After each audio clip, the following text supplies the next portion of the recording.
Hello, Janksters, and welcome back to another edition of the MagicJank podcast, the weekly show where members of Team MagicJank get together and discuss the latest happenings in Magic the Gathering. And of course, the spoilers are now fully out for Murders at Karlov Manor. It's been a ton of fun, and we have a kind of a special show for you. We're a little late getting it to you this week, and I apologize for that, but it's going to be a ton of fun because we're going to kind of chat about Karlov Manor as a whole with kind of a lens on Limited specifically. And so, of course, we have HeadologyMagic joining us to help us talk through kind of what to look for when it comes to the Limited environment. Because, you know, the regular folks like myself on this show, we don't know what we're talking about. Don't listen to us on Limited. Oh, yeah. Headology, thanks for joining me. Oh. Thanks so much for having me. Oh, yeah. And because of kind of scheduling and things, it's just going to be the two of us today, but we're going to have a ton of fun. I know it's going to be a great discussion. But yeah. So before we dive into the meat of it. Yeah, right? Before we dive into the meat of it, I want to give a huge shout out to MagicJank.com, the online marketplace where you can buy and sell Magic the Gathering cards. Definitely go check them out for all the cardboard needs you have in your life. It also helps support, you know, members of the team like ourselves and this show. Yeah. So it would make a huge difference. And Jank is really kind and a good sponsor. They actually helped me out with some really cool cards for my EDH decks. I was running out of Shipwreck Marsh, the blue-black land. And it turns out I never actually ended up with a Youthful Valkyrie from Kaldheim. Really? It was not actually from the actual main set. It was from an external thing, and it was coming in like the collector boosters or something. I don't know, and I just didn't get any of it. I just wanted one for my Flappy Sky Ladies EDH deck. That's really funny. Yeah, Youthful Valkyrie is one of those. All the green and blue extra and black extra cards, but not that. So it was just really weird. That's actually kind of fascinating. I forget that this one was in one of those. I think that was probably one of the Jumpstart boosters or like the team boosters at the time. One of those goofy things. Was it Jumpstart? Oh, I thought it was in the like. I don't know how I got all the other ones, but I didn't get that one, and I didn't get the one that makes Angels 2 cheaper, the Starnheim Aspirant. But it was It helped me out with those cards, and it was really sweet of them. Yeah. No, Youthful Valkyrie is funny because it's one of those cards that you see it on Arena, and I just. You know, you see it all the time because it's in almost all the Angel decks. Right? It's just like, it's just an uncommon from Kaldheim, right? And it's actually marketed at like almost $10 because there are actually like very few of them because it was in one of those weird little supplemental products. Yes. It's like, So the actual cardboard. They're good in that deck. So. Exactly. Yeah. It's a 2-drop that fits exactly what you're trying to do and it does good work in there. So yeah, absolutely. It's kind of funny. Yeah, it's one of those cards. I'll never need more than one, thank goodness, because I don't think I'm building I don't think I would put it in an Angel deck that's multiple colors. But my mono white deck definitely wants it. Nice. Well, yeah. So, it was really nice of MagicJank to help out with that. So props to them. All right. Yeah, we love MagicJank. So yeah, hopefully you do too. Also, fun fact: a number of the streamers on Team MagicJank. So if you're ever over on Twitch and you see MagicJank under people's names, or you see it in the about panels, and you're just like, man, this is kind of neat, and you're interested in possibly getting something with that streamer's logo on it, there's a good chance that merch is available on MagicJank as well. Just saying. I don't have a coffee mug with my little pig logo on it or anything. I don't know what you're talking about. Actually, I totally do. I should get a mug for that. I love my John Oliver, but my friend got me. But that is great. And every time with mine, MagicJank was kind enough to send me a sweatshirt that I wear at every con with my logo on it. It's really sweet. I love it. So yeah. Oh, good stuff. I do recommend go find your streamer's merch. Wear it proudly. Oh, it's a ton of fun. Yeah. And also, if you're looking for new streamers as well, check out just any member of Team MagicJank. They made, you know, the selection process for getting onto Team MagicJank is: are you a good person who likes magic? And that's, you know, it's a pretty exclusive club, believe it or not, but everybody's on there because they're great. So anyway, it's a ton of fun. I fooled them. What are you talking about? You're awesome. Anyway, yeah. I've learned to keep my gushing to a minimum because whenever I see a streamer's name pop up into my stream, I just like, far too often. I'm pretty sure Damien doesn't talk in my stream anymore because every time I'm just like, this guy's awesome. Somebody give Damien a shout out. Everybody needs to follow Damien. And like, I'm pretty sure he just feels super awkward about it. So I've learned to kind of be like, hey, Damien, what up? By the way, everybody, he's a cool streamer. Anyway, you know, like, don't make it weird. Don't make it weird. Don't make it weird. Anyway. Yeah, exactly. So I'm going to keep my gushings to a relative minimum. God, if I could tell myself and have it actually work. We all try, don't we? The dream. Yeah. So we have Murders at Karlov Manor coming out. We're T-minus 1 week from Murders at Karlov Manor hitting Arena. This weekend is the pre-release. Here it is. It's upon us. So I'm curious. When looking at this set, we've got a lot of new stuff going on and a lot of stuff happening. And I know as a janky brewer, I've seen a handful of the mythics that they led with, and my brain has kind of like locked onto them, and I've been trying to find like angles, and as a result, like the commons and uncommons have just kind of like filtered in. And I actually, I like the way that they've done it with this preseason or this spoiler season, where they didn't have like the big common dump. They actually like added, like they gave us a little common and uncommon dump every day, you know, and they kind of sprinkled them in, because in the past there was always like, and here are the commons that nobody cares about and we're moving on, and that's when limited players were like, now I have to parse all of this, like, so anyway, I'm curious, what are your thoughts on the kind of the spoiler schedule and how they handled that this time around? I didn't really pay attention much to the spoiler schedule. I do love that they give streamers and content creators and people who are really dedicated to the game card reveals. I think that's a wonderful way for them to make sure that their communities get excited about, you know, particular cards and just enjoying that their streamer gets to reveal something that nobody else does. Yeah. And I really love that they do that. And I wish that they did that for more people with the commons and uncommons. We do get occasional commons and uncommons as reveals, but more would be great, because that can only help, you know, the whole, all the formats grow and the game, the health of the game, in my opinion. So it's really neat. I would love that to happen more. I'm glad that they do it as much as they do, and I just think they can do more of that. Oh, I completely agree. And the other thing that I adore is the sense of ownership that that like creator and the communities kind of ends up feeling, where it's like, oh, this was my preview card. It's like, this one was our preview card, everybody. And like, there's even for just an unplayable common, it would just be like, oh, but this one was mine. You know, like that's a big deal. Yeah. Which, by the way, they're not printing any unplayable commons anymore, because they're taking away that one slot out of the play booster. And sorry. We can get into that. You're more than welcome to. Yeah, I know we did a deep dive on that not too long ago, but you know, they're going into effect now. This is it. This is it. This is the play boosters. We're gonna see how this runs. I am terrified, but a little bit. We'll see. It's going to be interesting. I find that especially interesting if we can diverge even kind of before we've begun. One card that I know is going to be an incredibly valuable card, and I think the play booster is going to accentuate that value. You might know where I'm going with this, is Slime Against Humanity. Whether or not you love the card, it has the line of text on it that just skyrockets a card's price immediately, which is a deck can have any number of cards. Rats, think Persistent Petitioners, think Dragon's Approach, or whatever it was. Yeah, Shadowborn Apostle. Like these commons and uncommons that you look at them and you think, oh, this card's probably worth about 50 cents. And you look online and it's like, it's $5? Like, what? And it's like, well, because, everybody who wants one wants 20 of them. Yeah, exactly. And with Slime Against Humanity. .com to order your Slime Against Humanities. Exactly. And so this one's interesting because it's a common. And so it's in that slot that got trimmed down. And it's going to be the thing that people are going to be building goofy ooze decks around in Commander. And they're going to want, like, 20 plus of these. So I'm curious, like, in 6 months' time, which is going to cost more? A Dragon's Approach, a Shadowborn Apostle, a Relentless Rats, or a Slime Against Humanity? The Rats are still going to do it, I'm pretty sure. Probably. The Rats have enough synergies in the EDH to really make them just go. The Oozes are still good, but I don't think they have this sort of backing that Oozes do. It's not enough to go for that. But maybe it's possible. But the rats are at 2. The 2-drop rat that gets bigger for everyone. Its power's bigger. The 2-1. That's Rat Colony, right? Yeah, Rat Colony. Yeah. That thing. Makes the rats just. This is insane. Shadowborn Apostle in an Athreos shell is a fine thing.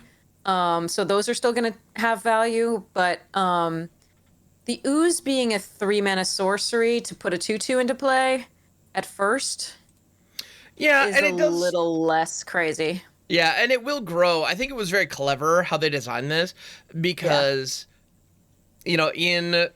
any kind of Golgari shell reanimating a 3-drop is no big deal. And so they made it not a creature. So, you know, they easily could have made a creature with this, and it cares about the number of oozes that you have, you know. The cool part is it does care about the exiles. So True. even if you're like consuming blob, or any of the other, you know, mythic oozes and rare oozes get exiled, at least your slime against humanity will still be bigger. Indeed. So yeah, there's something to be said for that. But I don't think it's kind of cool. I mean, I could be wrong. Maybe they print something else that makes it better, but I think the mechanics behind Rats and Shadowborn are a little bit stronger. Yeah. Overall. You're probably right on that. But I mean, people have been looking for a reason to run oozes for a long time. You know, this made me. I'm like, I'm gonna build that ooze deck. I'm gonna build the ooze DDH deck because I have always wanted to do that, and I'm gonna oozin'. Oh yeah, I mean, I've been wanting to do. For a bruising. Okay, I'm gonna see myself out.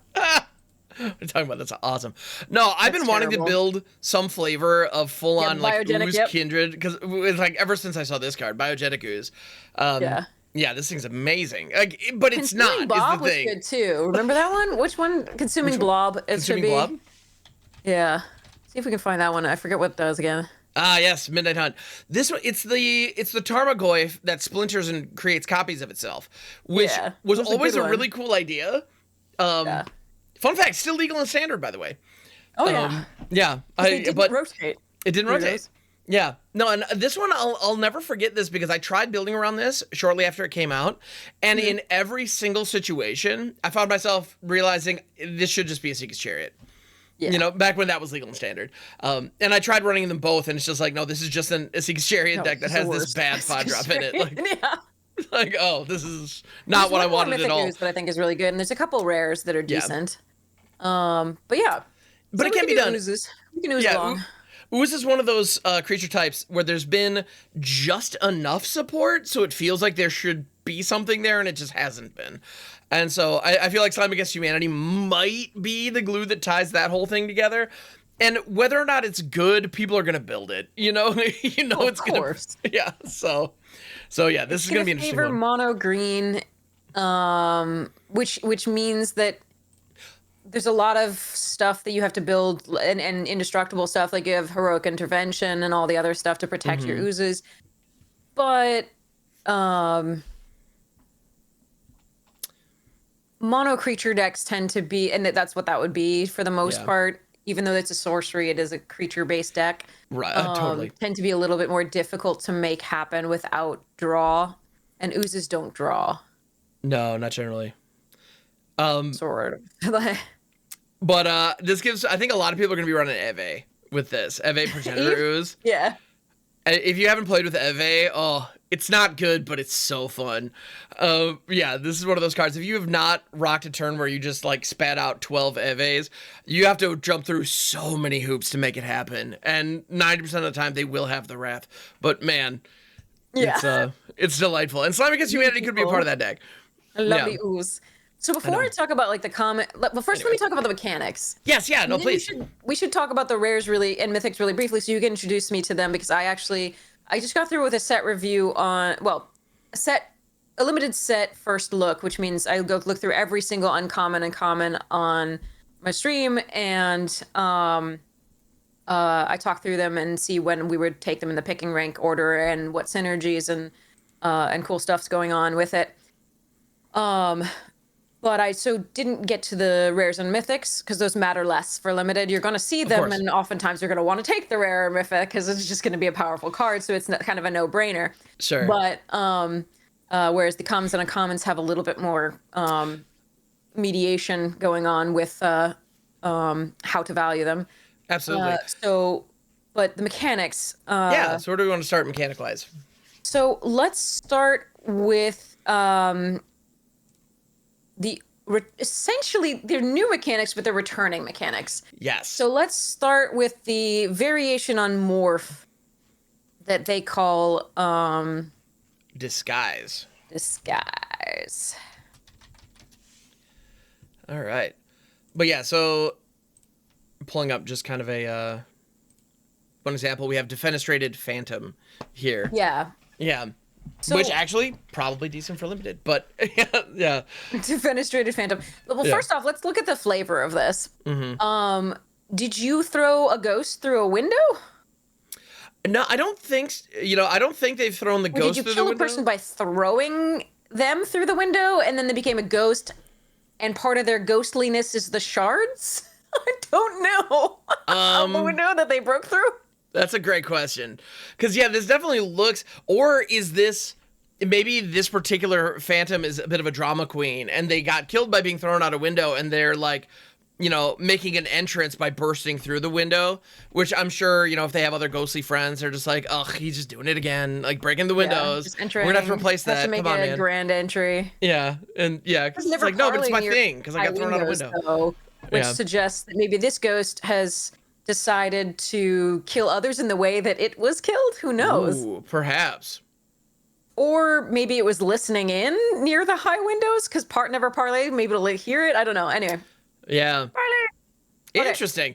Yeah, and it's also interesting too because the window that's being busted through there is clearly like a stained glass window, but the wire like framing is all still perfectly in place, but the glass, which appears like normal clear glass. Like the glass is part of the apparition. Yeah, I think that would make sense. Not part of the actual reality. Yeah, that would make sense. So it's an interesting card of the art. Sorry, we're moving along. So, no, it's funny though, because like overthinking things like that is totally my jam. Whereas like, it does just look cool. Like if you want to, like it's really a ghost that probably got killed by getting thrown out a window, and the art looks cool. If that's all you want, great. Exactly. Drink my ginger beer real briefly. Oh, by all means. Yeah, that's all you're looking for. Okay, cool. Like that checks the boxes. Yeah, we're having a good day. Okay, so disguise. Yes. So Morph, as people who played Cons, who played Onslaught, I think it was originally in somewhere there. Odyssey, maybe Onslaught, I forget. Yeah, the whole Onslaught block had Morph in it. Yeah. What you can see here is Morph followed by an unmorph cost. Basically, right? Turn it up, face up at any time for its morph cost, right? You unmorph it. Essentially, we usually called it, but it's flip it, turn it face up is basically what it is. So you play it face down as a 2/2 creature for 3. And then you can turn it face up at any time for that. It's faster than instant speed. It is faster than lightning bolt. Sorry. Oh no. So you cannot respond to it. Someone can turn their thing face up at any time, and you cannot respond to it. If the turning face up creates a trigger, then you're going to respond to that trigger. But you can't respond to the actual act of turning it, flipping it over face up. So that is an important detail because yes, it's very important. So if you're expecting, there's a lot that goes on there. Yeah, if you want to shock something in response to trying to flip it face up, tough luck. It's you're not getting it. Yeah. So so this particular way, we had a lot of different iterations of something that looks like Morph, something that puts a 2/2 creature face down. That creature is colorless. It has no name. That's important. It has no name and it has no casting cost. Yep, no casting cost, no creature type, none of that. It's just a 2/2. And no name, which is important for a card in this set. There's a green card that cares about that. We'll talk about that later. But it's important that you understand they have no name, they have no color, they have no mana cost, and no creature type. So, there's been lots of iterations of this. There was Morph first, which you just saw. There was Megamorph, which is a later iteration, which put a +1/+1 counter on it, the creature usually, and did something else potentially. You can see those in Dragons of Tarkir. That's Dragons of Tarkir. Yep. And yeah, the idea was they're just slightly plus better. Counter on it. They were trying to make it slightly stronger to unmorph things. And beyond that, there was another mechanic that put down a 2/2 down, which was called Manifest.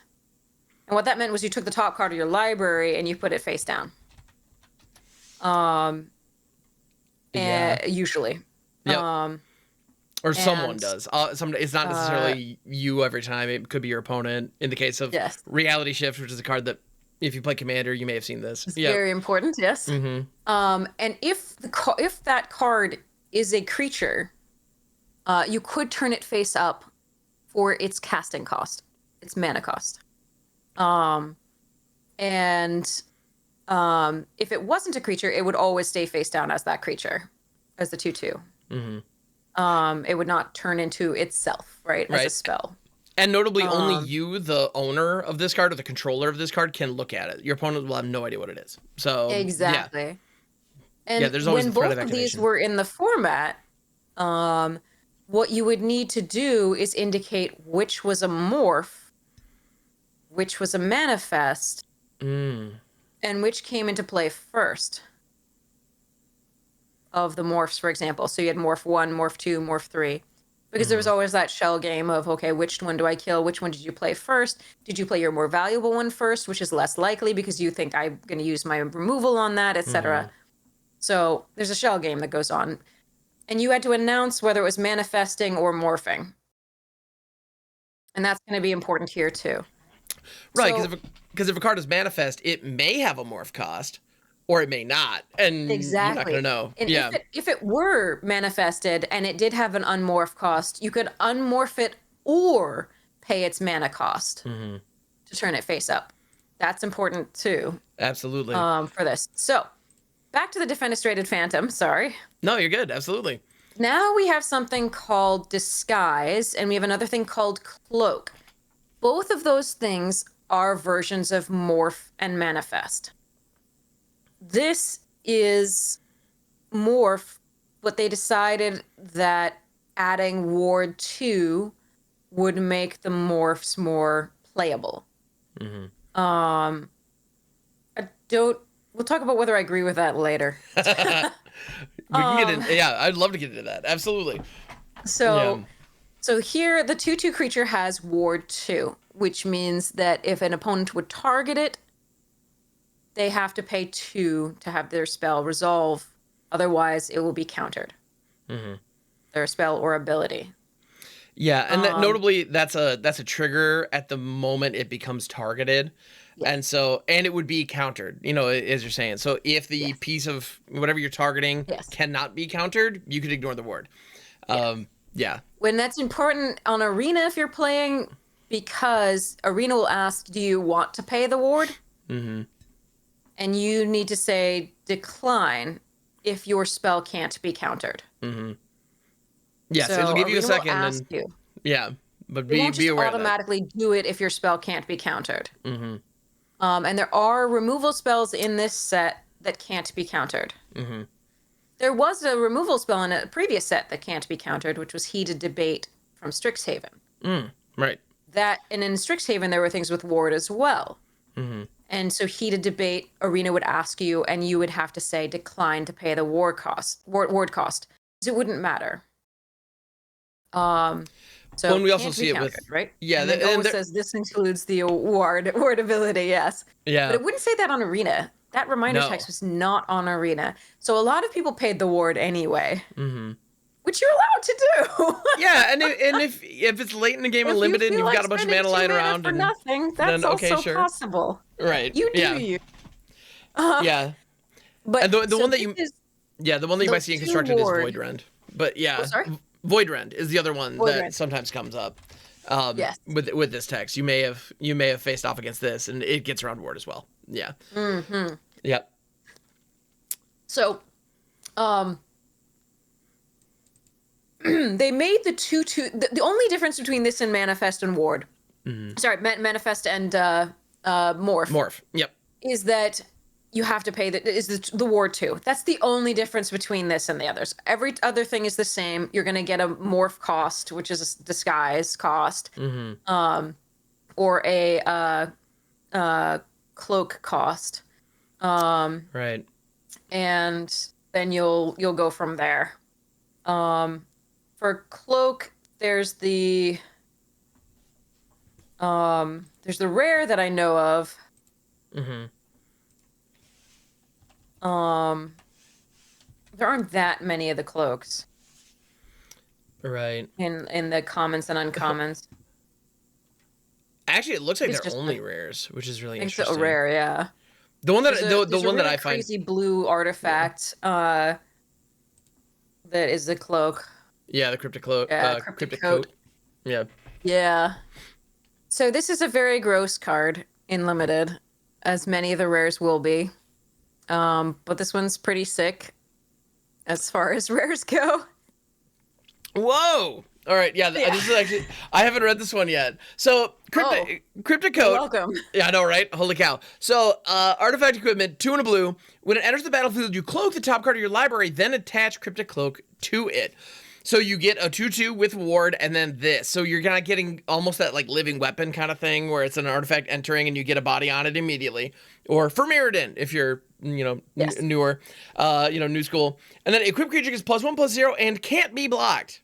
But wait, there's more. You can pay 1 and a blue and bounce the coat back to its owner's hand. So if you bounce the coat back, the cloaked card remains. That creature's still just chilling, assuming it's still alive at this point, which, I mean, Yeah.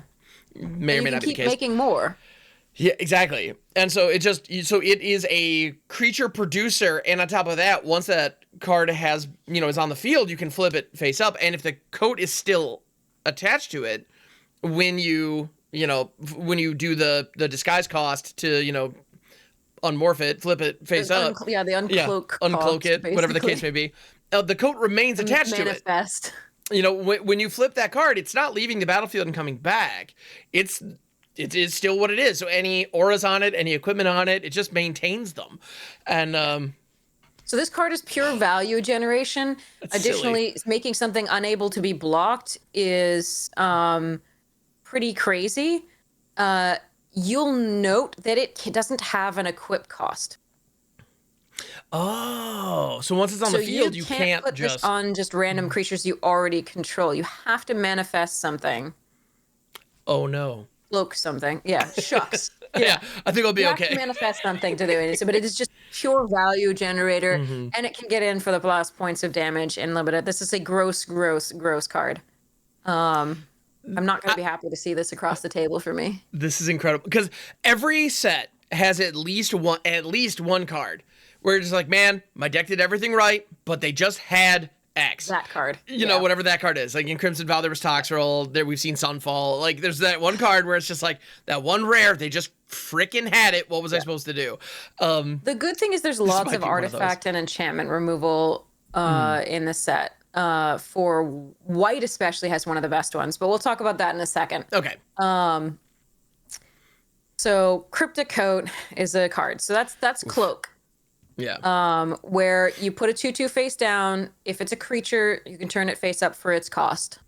And that's Disguise, which is, again, both of these are just Morph and Manifest, but they just change their names because now they have Ward 2.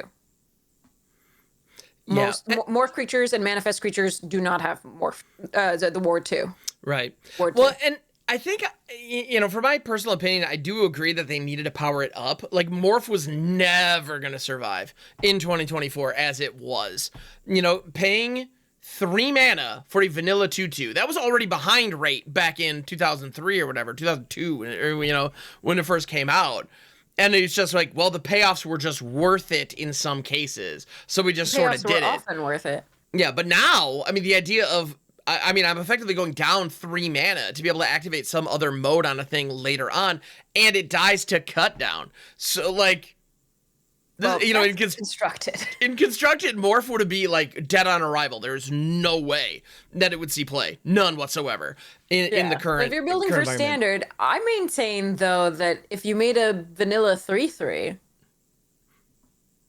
I mean, we get that all the time these days. We get like Centaur Coursers or whatever they are, 3/3s. There's a 3/3 in black for 2 and a black in this set with upside. There's we've had it in white forever. Sure. We've had it in red. So 3/3 for 3 we've had in every color basically except for blue to my knowledge. But so I feel like they could have just buffed the power a little bit, but I still think I would be upset about it, but that's just me. It would have gone a long way, yeah. Because I think the later versatility makes it just so good that, and the do I have to kill this now makes it Right. so important that And that made up for the behind in the sort of relative disparity in terms of power level of playing a 3-mana 2/2. But yeah. I get it. But I also don't get Ward 2. Ward Yeah. 1, maybe. Ooh. But like Ward 2 means that your early removal, your shock won't kill a morph. No. You'll have to pay 3 You have to pay 3 for to it. You can kill do a it, 3. but Like a 3 yeah. drop. A notably So shock. it's Yeah. parity at that point. No, a notably shock. Just good old fashioned shock is in this set, which it's not shock with sets mechanics. It's just shock. I kind of love that. Yeah. Yeah. So shock doesn't kill a morph. No. Lightning Helix, you're gonna have to pay 4 to kill a morph. Like Oof. Yeah. it's a lot to ask of a limited format to pay minimum 3 to kill something that's a 2/2. So we'll see how that goes. The later, I've always been a fan of modal situations like this where you can get value early by playing it out as on 3, or value later paying it out as a larger thing. Yeah, I've always been a absolutely. fan of that. I'm really happy about that. I'm happy that Morph and Manifest come back. Manifest, no one really cares about. Not really. It didn't. But it's a mechanic. So But yeah, they're being I'm an glad that those are equivalent back here. just because Sure. they are, ways of getting additional value out of your deck and making sure that the gameplay is a little bit more smooth and nobody's just sitting there with nothing to do forever Right. because they just happen to draw the top end of their deck. Right. Or at least minimizing that. Not always completely eliminating that possibility, but it's still, it's good. So we have Disguise, which is Morph, and we have Cloak, which is Manifest, which again, putting 2/2s on the battlefield, now they have Ward 2. Yeah. And they can turn up and do all sorts of stuff. Which is funny So because that's two of the essentially returning mechanics that they just made a little bit bigger. yeah, and I find it funny that as a limited player, your thought about the Ward 2 is that it's maybe too much. As a constructed player, I'm just like, okay, thankfully, I now am not going to feel like a complete idiot if I try to build around one of these. Because otherwise, it's just, the tempo loss of going down 3 mana to drop out a 2/2. I mean, that might as well not even be on the board by today's standards. It's insane. Yeah. Understood. So, I don't know. It's interesting. Well, and the designs are also interesting. Like, and you might be dropping anyway because, again, they're printing. Look at there's a black, 1 and a black that destroys a creature and can't be countered. Yep. Creature with mana value 3 or less, I think it was. Yeah, Something it's like 2 or less or 3 or less.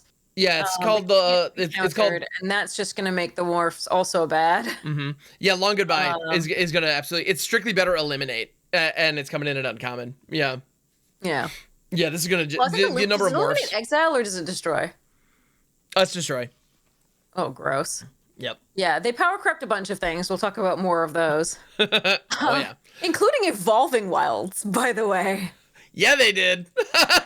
Oh my god, what a mess. Yeah. Anyway, okay, so let's talk about another mechanic. I love and hate that so those are the sort of semi-returning mechanics. Now we have another returning mechanic in the form of Investigate. We've seen that before. You're probably familiar with it. It's just make a clue token. Yeah, and it gets stapled onto different effects all the time. Different things because there's a lot of artifact synergies in this. There's also it's a clue, so it's a clue set. So, it's a detective and clue set. You gotta. Of course. Yeah, like if Investigate was, Yeah, it's a murder mystery set. If they didn't have Investigate, like, what are you doing, guys? So here we go. Exactly. So they have it. Yep. So that's a returning mechanic. We have a new mechanic that is specifically Rakdos's favorite, which is Suspect. And basically, when you take an action to suspect a creature, when you suspect a creature, you give it Menace and make it not able to block. So that creature gains Menace and cannot block. Indeed. Now, there's a lot of cards that give something, that make something suspected. But there's only one card in common and uncommon. There's only one card that can do a mass removal of suspected. No, there's a couple. that do a mass removal suspected, including absolving Lamassu. It removes all suspected natures from creatures that are on the board. Yeah, and that's interesting that it's in white then, because this is definitely kind of a hoser for if you're going up against a deck, because of the way suspected works, you definitely want to be using it in a more aggressive strategy. Yeah, because Rakdos wants it very much. It wants the menace. It wants to throw things at you and just go ham. Yeah, I know, right? Yeah, either all my stuff has, or my creatures are menace, and therefore, kind of no matter what you do, it's going to be tough to block them. Or if you have a large blocker, it's just out of the way. Like that's not part of the, like if you have a lifelink or something, it's like, yeah, you're not going to block with that anymore. It's like, so menace is what Rakdos wants to do here. It wants the suspected creatures. And it wants to just be able to get in and go fast. For the win there. So the Lamassu does, unsuspect things. It clears them. It absolves them. Indeed. Even though it looks scared to death. It sure does. And and that may mean that you're now able to block more efficiently. Well, and on top of that, it's on a 4/3 flying body. So even if it's not 4/3 flying body isn't great in this set. Because there's a 2 mana 3 damage spell in red. Oh, sure. There's a lot of ways to kill that pretty easily for 5 mana. But so this one I'm withholding judgment on a little bit. Hi, Cat. Okay. I'm withholding judgment on a little bit in terms of exactly how high a pick it is. I still think it's rather, middle of the mid pack, but maybe like a best of 3 sideboard card kind of option. Yeah, possibly. Okay. But it's still a 4/3 flyer for 5, which isn't bad. It's just not super exciting. Because normally at 5, at uncommon, white has Sarah Angels. Oh, sure. So, which is flying vigilance 4/4 for 5. So this is a little bit of a knock against that. And so what are you getting in exchange for that 1 point of toughness, which is actually pretty crucial against red? Well, you're getting, no suspected creatures, which could be very valuable. We'll see. Exactly. Depending on the matchup, that's going to be the either worthless 3 or life great. is also okay. But 4 toughness in this, based on the attackers in the commons and uncommons, is actually very, very important. 5 is even crazy. Okay. So there's a lot of things that can do 3 damage potentially. 4 is kind of an important threshold to hit if you want to be at all defensive and controlling against the aggro. Interesting. Good stuff. Early game, you're going to need to block 2 damage, which is all the the disguised creatures. And this is why we bring you in to talk about limited stuff, because seeing it in context of the set is so important. And I look at this and like, it's 4 power in the air, even for 5 mana. That's still going to win you limited games, right? No, it would be fine. Yeah. And it's like, and I appreciate kind of that very level-headed approach of just like, well, there are a lot of ways to deal 3 damage. So it depends, In this environment, it might be a lot more fragile than it looks. Which is another reason right. to worry about it just a little bit, because there's removal in white that's a reprisal, and also remove artifacts and enchantments. It's one of my favorite cards actually right now from what I've seen from the set. It's called Make Your Move, and it has wonderful art, so that makes it even better. I mean, we gotta love that. Oh, this one does look kind of nuts. Yeah. So, destroy target artifact, enchantment, or creature with power 4 or greater for 3 mana at instant speed. There are so many enchantments in this. Not only are the removal in white and green partially enchantment based. So there's Makeshift Binding, which is a Journey to Nowhere for 3 mana and gain 2 life. There's a white-green signpost uncommon that exiles a creature or something else, I think. Okay. Until it leaves play. But both of those are made significantly worse by this card. So make your move can destroy those at instant speed, meaning that you get not only whatever ETB that creature had when it comes back into play, but you can blow somebody out by blocking when they That's didn't awesome. expect you to be able to. Yeah. So this make your move, because it's so versatile, it can kill that 4/3 flyer. It can kill these enchantments, and let's list more of those enchantments. All the cases are enchantments. Yep. All of the clues are enchantments. So if you just want to get some value out of getting rid of a clue, or the equipment clues. Yep. We were talking about the cloak earlier, being able to get, if they're tapped out and they don't have that 2 mana to bounce it, you can get rid of it. Exactly. Yeah. Or artifact creatures, which there are a significant number in the set. This card is really good. It's really good. Surprisingly for this account, and like this is something that I'm going to be running. Like if I'm in white, I'm going to be running like 2 or 3 of these probably. Maybe 1 in sideboard, but 2 to start with at least. This is also going to be one of those. Yeah, or I feel like even constructed brewers should probably keep an eye out on this, because I genuinely think disenchant effects are highly underrated. Having the ability to just blow up an artifact or enchantment for a minimal mana investment is a big deal. The fact that even in standard right now, this also, you get that. You can blow up your leyline bindings, you can hit your up the beanstalks and not feel too bad about it. Those are an option. But this can also answer an Atraxa or a Sheoldred that's already hit the board. I mean, that creature with power 4 or greater, that's a lot of things. And so effect is a good one.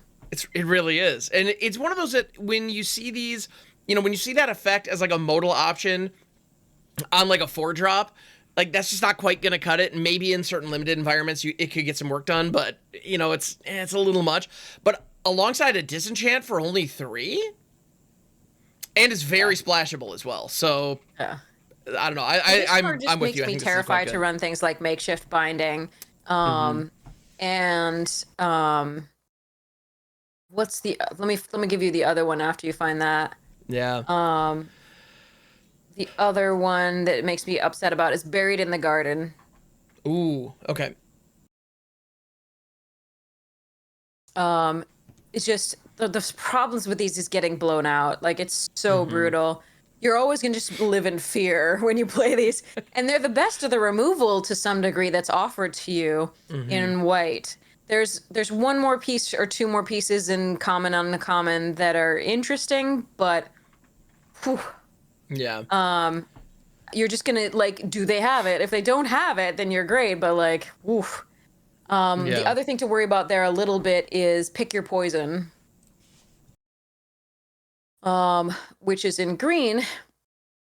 Each opponent sacrifices an artifact, or each opponent sacrifices an enchantment, or each opponent sacrifices a creature with flying. Yep. So this 4/3 that you're seeing, right? Oof. And the card that I was talking about for the red, the 3 damage spell is called Galvanize. So it can be 3 or 5 damage. And of course I didn't spell that right, and there are multiples. Anyway, here we are. Yeah. Yeah, 3 damage to our creature. If you've drawn 2 or more cards, it's 5. Oof, yeah, okay. So if you crack a clue, you can do 5. So, so these things make that 4/3 slightly less exciting to me. They also make me worried about my artifacts and enchantments. They're going to be less dependable than regular creatures to some degree. We have a lot of ways to destroy things.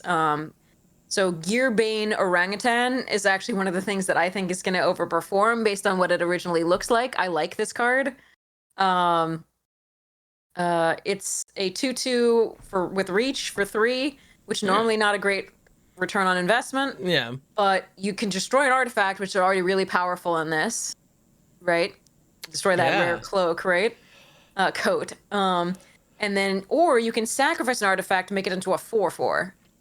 You're going to have a lot of artifacts on the board that you don't necessarily want to keep around that long, or that aren't doing much for you, or so on and so forth, or you just don't need that clue right now. You really need a 4/4 reach. Right, absolutely. And this stops the early aggression. There's some really small 1/1, 1/2s, 2/1s with reach that you just don't want to deal with. Absolutely.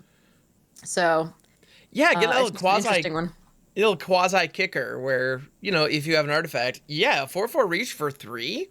If you can set that up, which is not going to be hard in this set. Yeah. Exactly. Yeah, that's pretty great. And I mean, you can run it in any number of the different decks because they're always going to have either clues or, you know, little artifacts to sacrifice. So, but my artifacts are in danger, is my point. My artifacts and my enchantments are in danger. So that makes me a little bit more like unsure about exactly how to value those as we pick. Obviously, you're not going to have, you know, all of these because there's going to be certain decks that just don't have as many artifacts and enchantments that you need to worry about. But almost certainly you're going to want to have Pick Your Poison and the other thing in sideboard at the very least, even if you don't main deck them in best of 3. Yeah, Pick Your Poison. But I would main deck the white one every day. Oh yeah, that 100%. Yeah, no question. The opponent chooses, so it's a little worse, but it's only a 1 mana investment, and it could be very valuable. Yeah, especially because it's so modal. Yeah, I mean, when we see cards like Broken Wings, it's easy to just, because I mean, that one obviously is the comparison here. You know, this is, I don't know, it's a little worse and it's a little better. I mean, the difference between 1 mana and 3 mana is massive.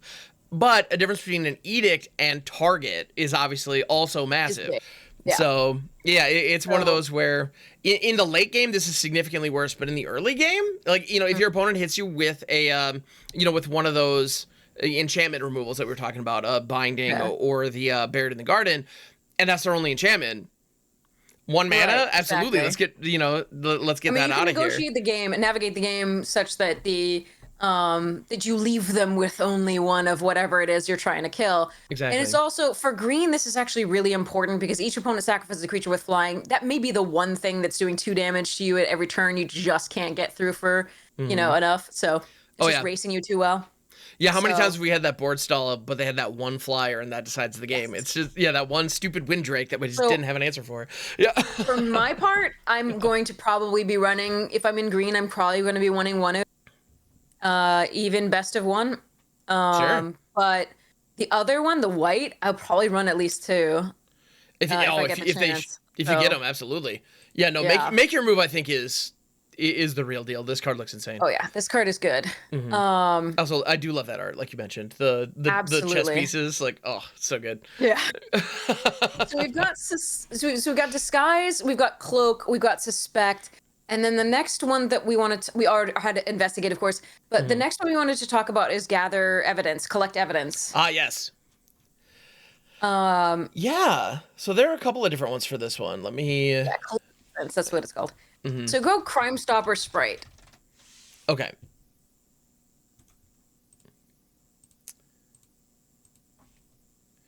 Perfect. So yeah, we have Crime Stopper Sprite.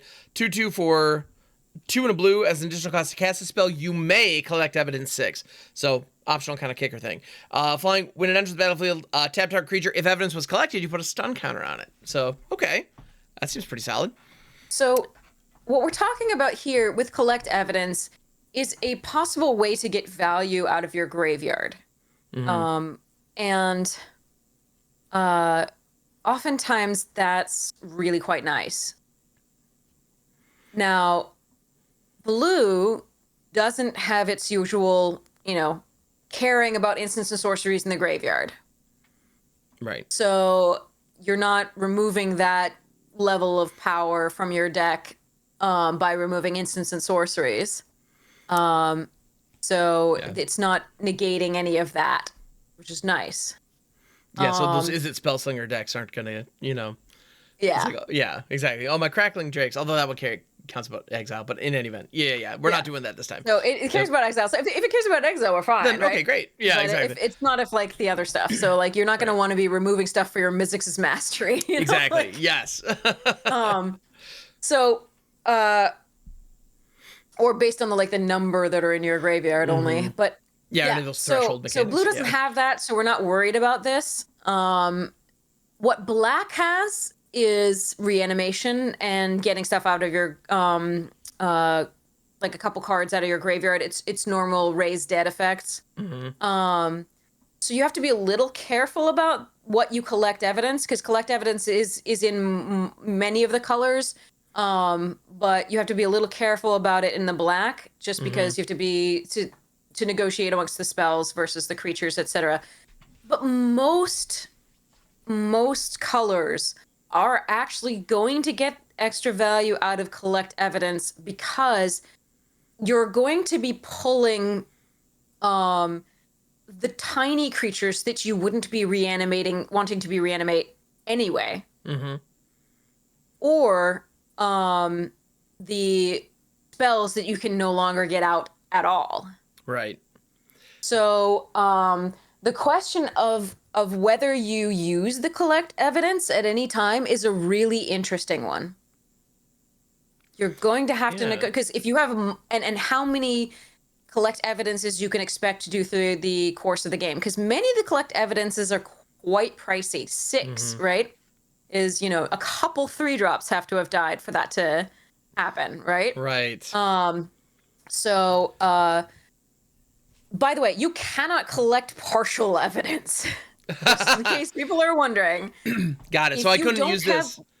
Cards with mana cost 6 in your graveyard over, the collection of cards, whatever they are. You can't collect evidence for this. Yeah, it kind of reminds me of the way that.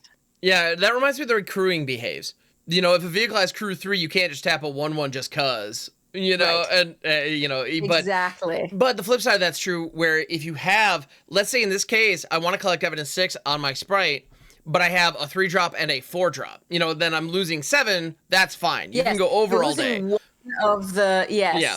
You can go over as much as you need one of the value out of that. So for future collects. So it's really interesting about when you do it and when you don't. The other thing that's really important to know for pre-release is that this is an additional cost to cast the spell. If you announce this on the stack and you say, I'm casting Crime Stopper sprite, they cannot respond by removing cards from your graveyard before you can collect evidence. Right. So they cannot go, okay, I'm going to then remove your graveyard from the game. Right. That's not possible. This is an additional cost to cast. So it's just like how you can't. They can interfere with that. Yeah, just like how you can't tap down somebody's land to prevent them from casting a spell. Same deal. Yep. Yeah. So, and interesting enough, those cards are gone out of the graveyard at faster than instant speed. And on top of that, though, the other side of that too is if it gets countered. In this case, the bonus is on on ETB. You just don't get it, and those cards are still gone. They're just gone. You pay the cost to cast a spell, and it could really suck for you. Yeah, exactly. That's a possibility. Real possibility has an additional casting cost of discarding a card. Yep. Then you draw 2 cards if the spell resolves. If the spell doesn't resolve, sorry. Yeah, exactly. So Crime Stopper sprite is an example of collect evidence 6. When you don't collect evidence, you just tap a creature when it ETBs. If you do collect evidence, you put the stun counter in addition to tapping it. So it won't untap during its controller's next untap step, which is pretty sweet for a 3 mana 2/2. So it's a Windrake, but it has upside, which is nice. Yeah. So it can get you in for damage, or it can even stun something and tempo something out. Yeah. So it's a nice little card. I like also a relevant creature type. Detective is a really relevant creature type in this. So that's important to note. Absolutely. I like that they're giving Frostlinks as detective synergies later. Yeah. I like that they're giving the Frostlinks as flying. I think that makes a lot of sense, and it works well. Yeah. Frostlink. No, it's not Frostlinks. The Frostlinks is really good. It doesn't do the stun counter. Well, Frostlinks doesn't stun. It's not the stun counter. But we have Frostlinks is great. But Frostlinks with flying would be even better. Wait, wasn't there Frostlinks with flying in Strixhaven? There sure was. I believe it was like Frost Trickster or something like that. Something like that. Oh man, pulled that one way out of the. That thing was great. Yeah. Ask me what plans I have for tomorrow. I got nothing. But you ask me what an obscure common from Strixhaven that kind of underperformed, despite the fact that it really, on paper, should have been pretty great. But anyway, it was good. It was still good. Yeah. The thing was that that Strixhaven had a lot of things that could gain life. Yeah. So that kind of. And a bunch of things with reach, and a bunch of ways to get rid of 2/2s. Yeah, so the tempo here wasn't... There was a lot going on that made this a little bit less powerful than it should have been, but it was still good. Yeah. Now, what we're doing here, this Crime Stopper sprite is, on the face of it, just worse. Yes, because you have to collect evidence, however, otherwise... Yeah. What you do get in exchange is the type detective. Yes. Which will be... There are synergies with detectives in this, and it's... just take, for example, look at the Perimeter Enforcer.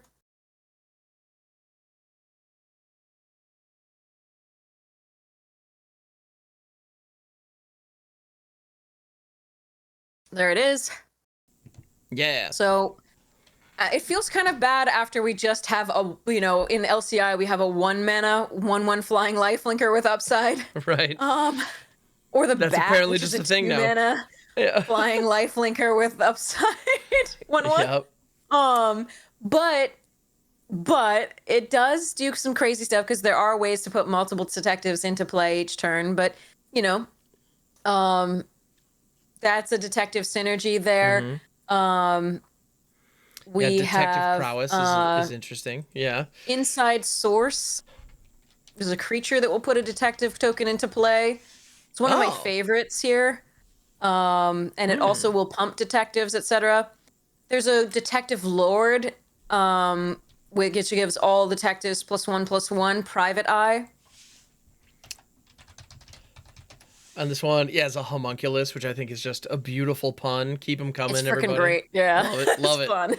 Yeah, 3/3 for 3. And then you have the clue collector, the 2 clue token. You can make them unblockable. Pretty sweet. So 3/3 for 3, great stats. Yeah. Also, although I have to say, this is the one detective I've seen so far not wearing a fedora, which I think is a bold choice. But okay, so wait. You have to see. Okay, if I saw this, you have to too. Okay, all right. What are we looking for? Are you ready for this? Oh, I'm ready for this. Let's go. Okay. Yeah.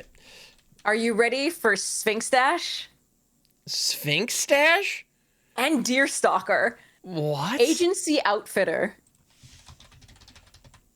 Okay. Yep. I mean, I'm so sold on this. The agency outfit. Okay, so yeah, we have a Sphinx rocking the Sherlock Holmes kind of... Deerstalker. Yeah.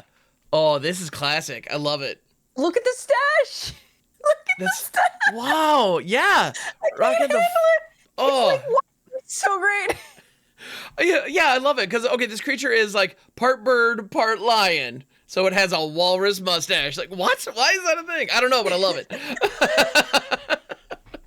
That's that classic Scotland Yard 100%. Oh, that's so classic. Oh yeah. Sorry. Yeah, we don't see it in their hands, but I'm envisioning that they absolutely have a big Mersheim pipe as well. That's gotta be Yeah, Dat Stash and Mersheim pipe. Yep. So love it. Okay, so now we've done the collect evidence. Yes. Those are the main okay, so let's talk about cases. Okay. Yeah, let's do it. Okay, so I'm gonna get uppity now. Do it. Let's go and look at the red case. Okay. Yeah, the case of the burning masks? Is this what we're looking at? Yeah, okay. So 1 red, when it enters the battlefield, deals 3 damage to our creature and opponent controls. Oh, no. Cool. No, not this the one? other red case. Sorry, there's another one. I'm sorry. You're fine. There was another one. No, there are 2. That red case is good. There are 2 cases in every color. I assumed you meant the uncommon. But no, case of the Crimson Pulse is a rare. Yeah, for 2 and a red, when it enters the battlefield, discard a card, then draw 2 cards. Which, we see this kind of effect, and this is where additional cost versus enter the battlefield makes a big difference. That's why cards like this and Bitter Reunion are great. Anyway, just all. Can I? Yeah. Can I bitch now? Please, I think I know where you're going. Take it away. I mean, I talked about this on Twitter already, so it's not going to be new for a lot of people. But this is the literal worst templated mechanic that reminder text that I have ever seen in my life. Yeah. For Magic. So the way that it's worded.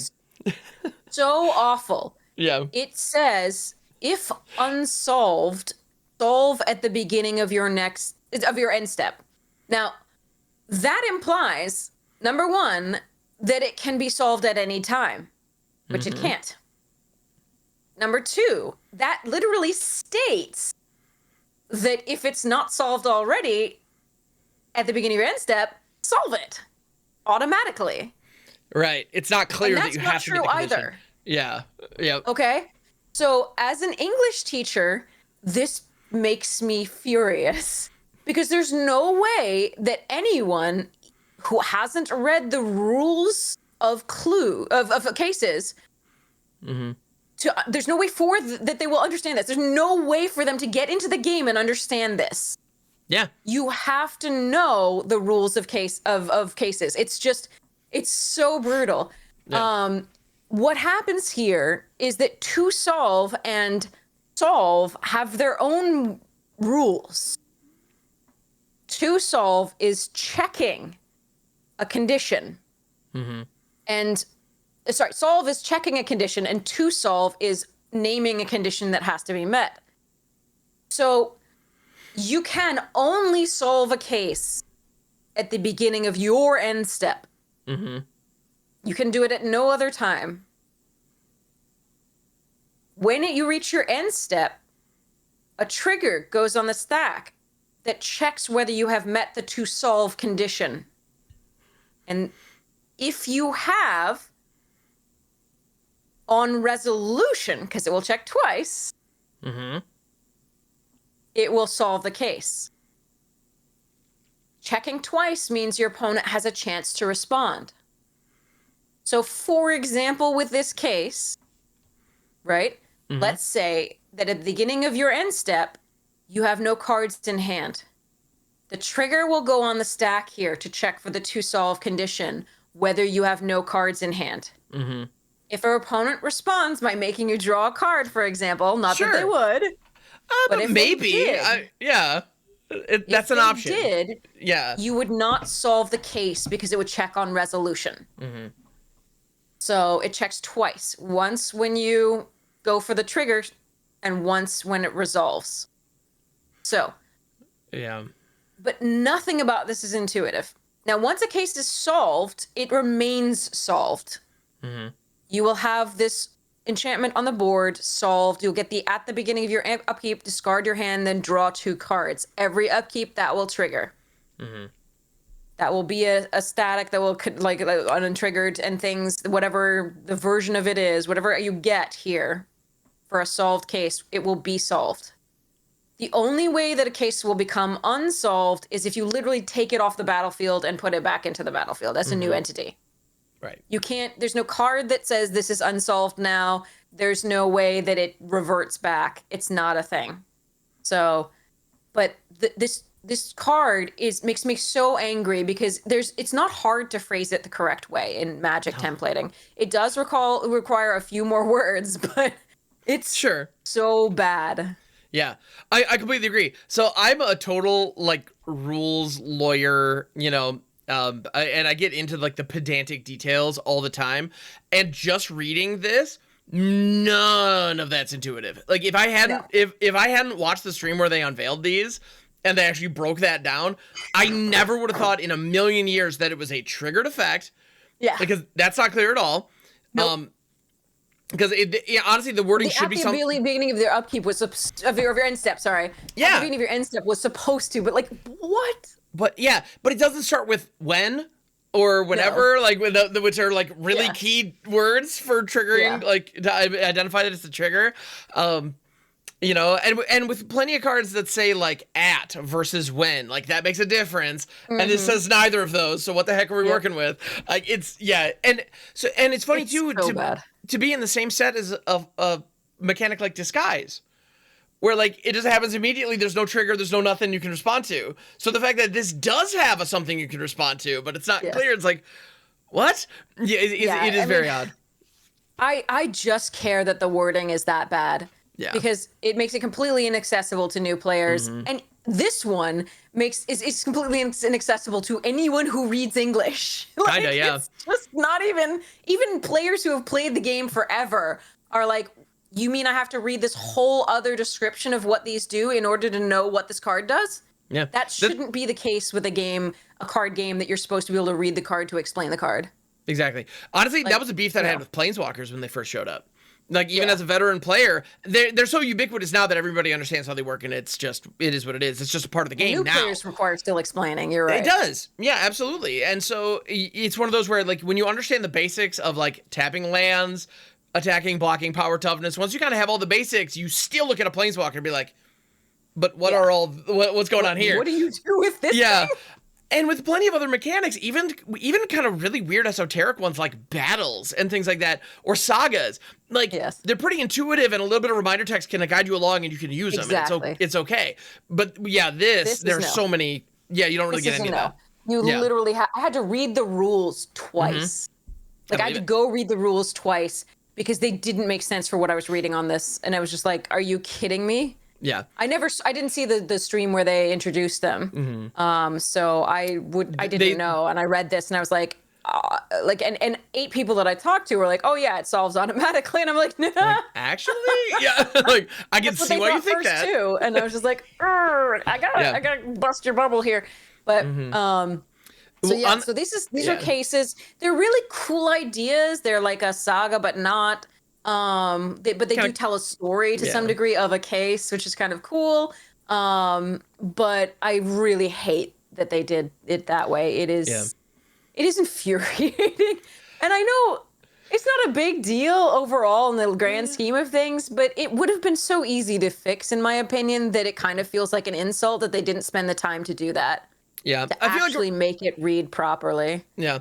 Well, it's funny. I have a very significant beef with cases that makes your beef seem much more like a big deal. Mine is just it's the stupidest little nitpick. All right.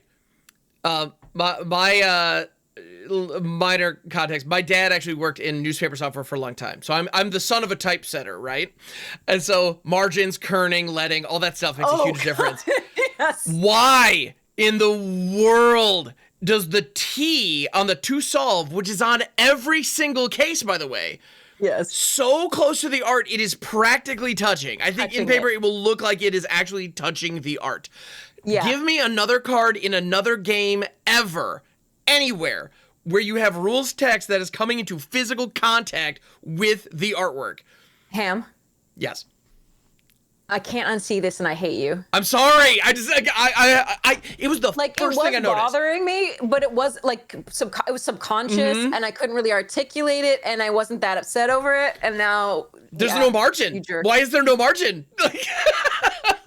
Yeah, it's so weird. And that to solve is on every for the W and the S. I mean, they're there. And it's not much, but they're tight. There. Yeah, they're there's tight, actually but quite a large margin between the discard D and the unsolved comma and the your. Yeah. On the right. So they could have shifted it over just slightly. Exactly. But the capital T like touches the edges of the container in a way that those other letters don't. And it just happens to butt right up against it. It's just like, I don't understand how anyone looked at that and thought that was okay. Like, literally, during the unveiled stream, when this like flashed across the stream and like, we like to introduce cases, bam, and then they zoomed away or whatever. Immediately, I was like, that stupid T. Like, it was like the first thing. And it's funny, I showed this to my dad. I was like, so what's the first thing you noticed? In paper, thanks. I'm sure the typeset on the arena will be fine, right? We'll see, but. So yeah, it's just one of those things where it's just like, I don't understand how that went to print. Like it just looks bad. It just looks sloppy. It does look bad. And I feel like just adding even 1 pixel or like even one little point. Just one more. That's like, all just it would have make taken. It a little bit. Just a little bit. And with how much blank space a lot of these have on the right hand side, they could have fit some more reminder text in there, to your point. And then we also could have we could have had a slightly larger margin on the left. I don't know. It's just. Yeah, so I feel like the concept behind cases is really solid. You know, it's like concept's glorious. Yeah. Execution 0 out of 10. No, okay, fine, 1 out of 10. Yeah. It's just I feel like these are going to cause a lot of questions and be more annoying than they're worth in a lot of cases. I think at the pre-releases, people are going to have it's going to be a judge bleep show. And it's going to be horrid. Yeah, they're going to be doing a lot. It's going to be awful.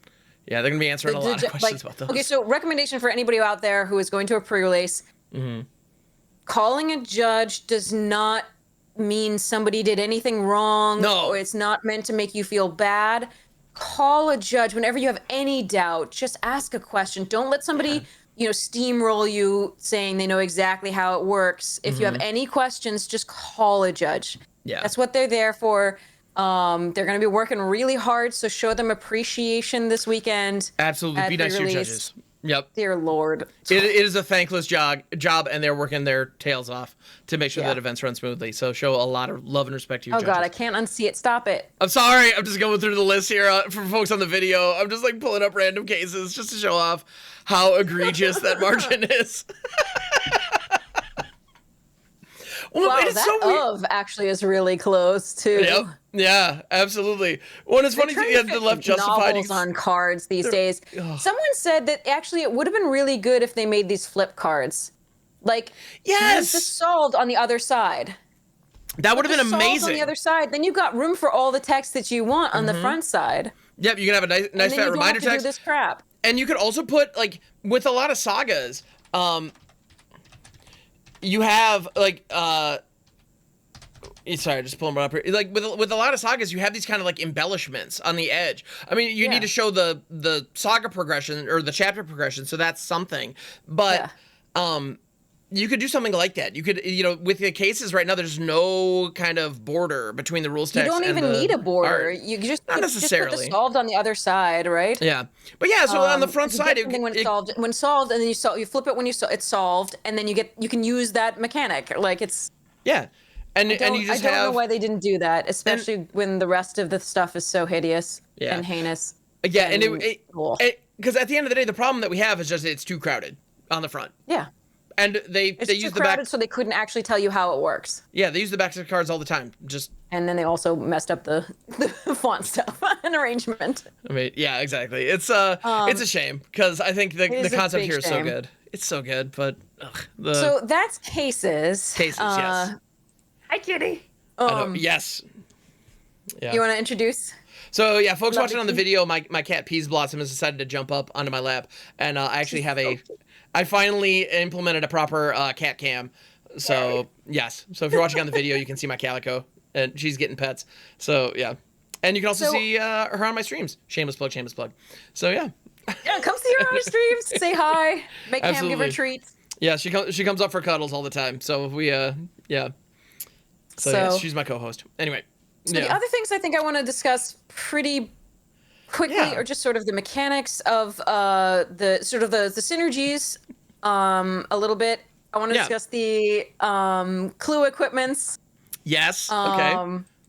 And that I think will be where we then move to you for some of the rares and mythics that you're excited about. Yeah, we do that. Before we get into that, I want to give everyone a treat by showing them Frantic Scapegoat. Ooh, and just making them deal with that art for a bit. I think it's glorious. I'm a fan. Yeah. I couldn't decide whether I loved it or I was vaguely repulsed. And I'm leaning on the love it side. Yeah, you can hear this art. It's just so like, yeah. So yeah, if you're listening to, I love the movement. I love the color choices. I love the fisheye lens view. It is wonderful. I love the perspective on it. It's just, it's so glorious in so many ways. It's so evocative. It makes you feel things. Yep. Some of those things aren't good. Not necessarily. Yeah. But anyway, deal with the Frantic Scapegoat for a second. I love it. Yeah, so if you're listening to just the audio version, look up the artwork on Frantic Scapegoat because it definitely looks like one of those like frenetic shots in like a skateboarding music video from the 90s. Like, I love it so much. It's a goat running at you, and the goat is clearly terrified out of its mind. Its eyes are huge, and its tongue is sticking out, and it's just fleeing with all its tiny little goat body. Yep, and the camera bleeding and bleating, not bleeding. Sorry. Yes. I should make that clear. Yeah, bleeding would make it a much more tragic image. Oh yeah. So anyway, and there are people who may or may not be chasing after it. Yeah. Yeah, it's great. So anyway, that's Frantic Scapegoat. It's a suspect, so Frantic Scapegoat, ha ha ha. It fits mechanically, thematically, all that jazz. Yeah. It's lovely. Big fan. So, as far as the sort of two-color signpost sort of things that things are doing, and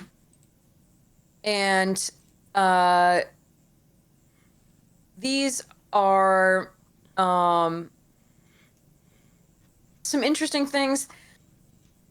So the white-blue has multiple options, has detectives, Yep. has go wide with go wide synergies, has options for the go wide, and aggro has options for the go a bit of control and going a little bit wider, but with unblockable. The Demir has sorry, so I'll show you Granite Witness Oh, okay. for white blue, just as an example. Perfect. We saw Private Eye, which is the Detective Lord, and Yep. makes things not blockable. But Granite Gargoyle Witness, detective. you can tap or Excellent. untap a creature. It's a little bit of a trick. It's a flying vigilant dude. And then you have No More Lies, which Yes. is No more lies. I know. counter I know target this spell one. unless its controller pays 3. Yep. No, If that this spell is one. countered this way, exile it instead of putting it into its owner's graveyard. So again, it prevents them from getting the extra value off of collecting evidence.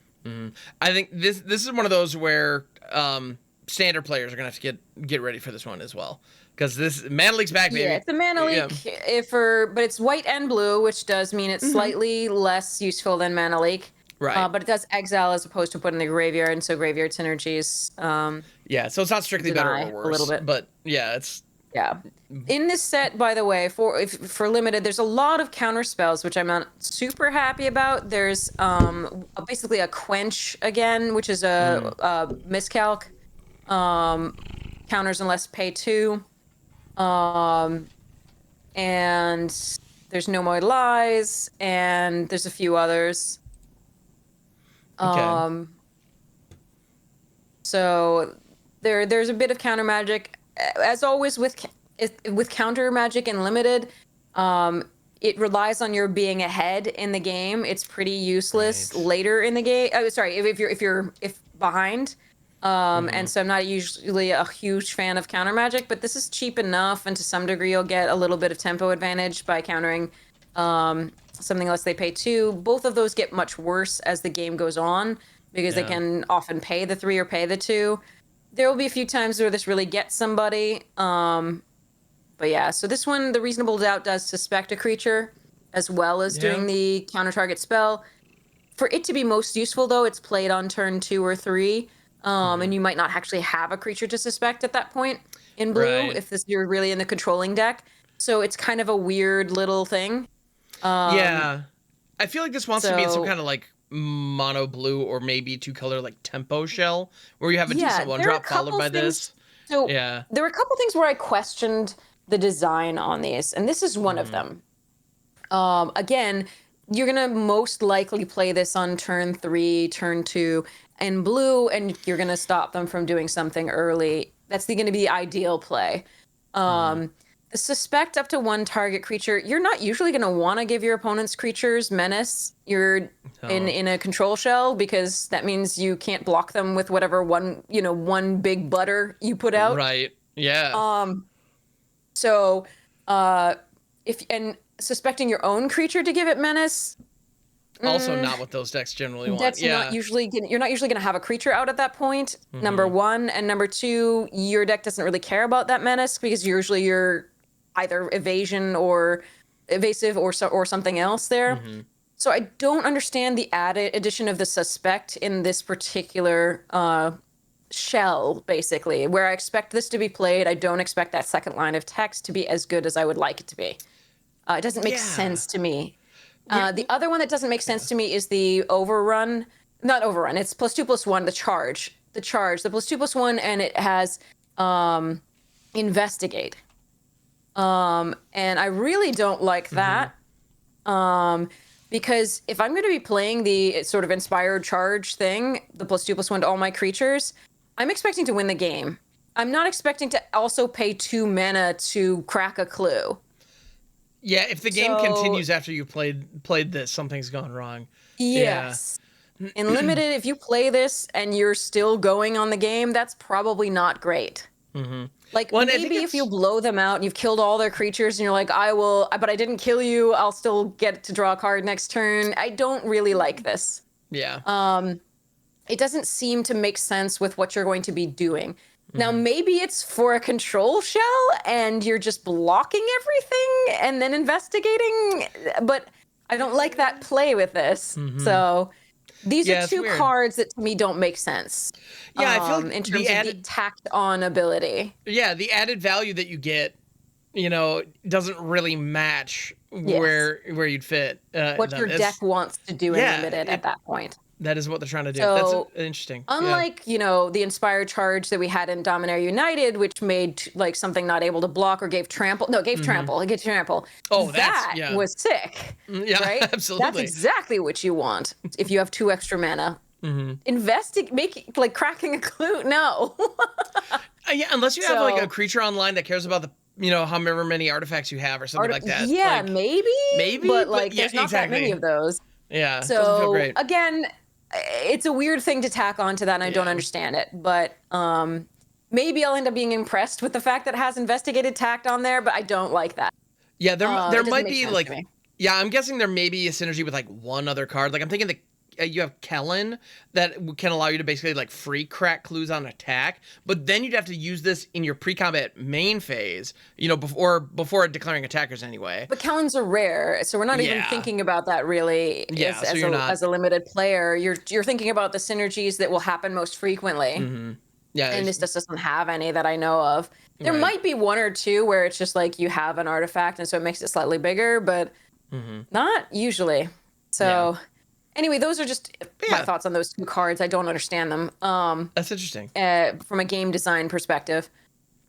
Okay, so back to the double colored synergy type things. So for blue-black, we have collecting evidence and clues. So basically, we've got some flyers.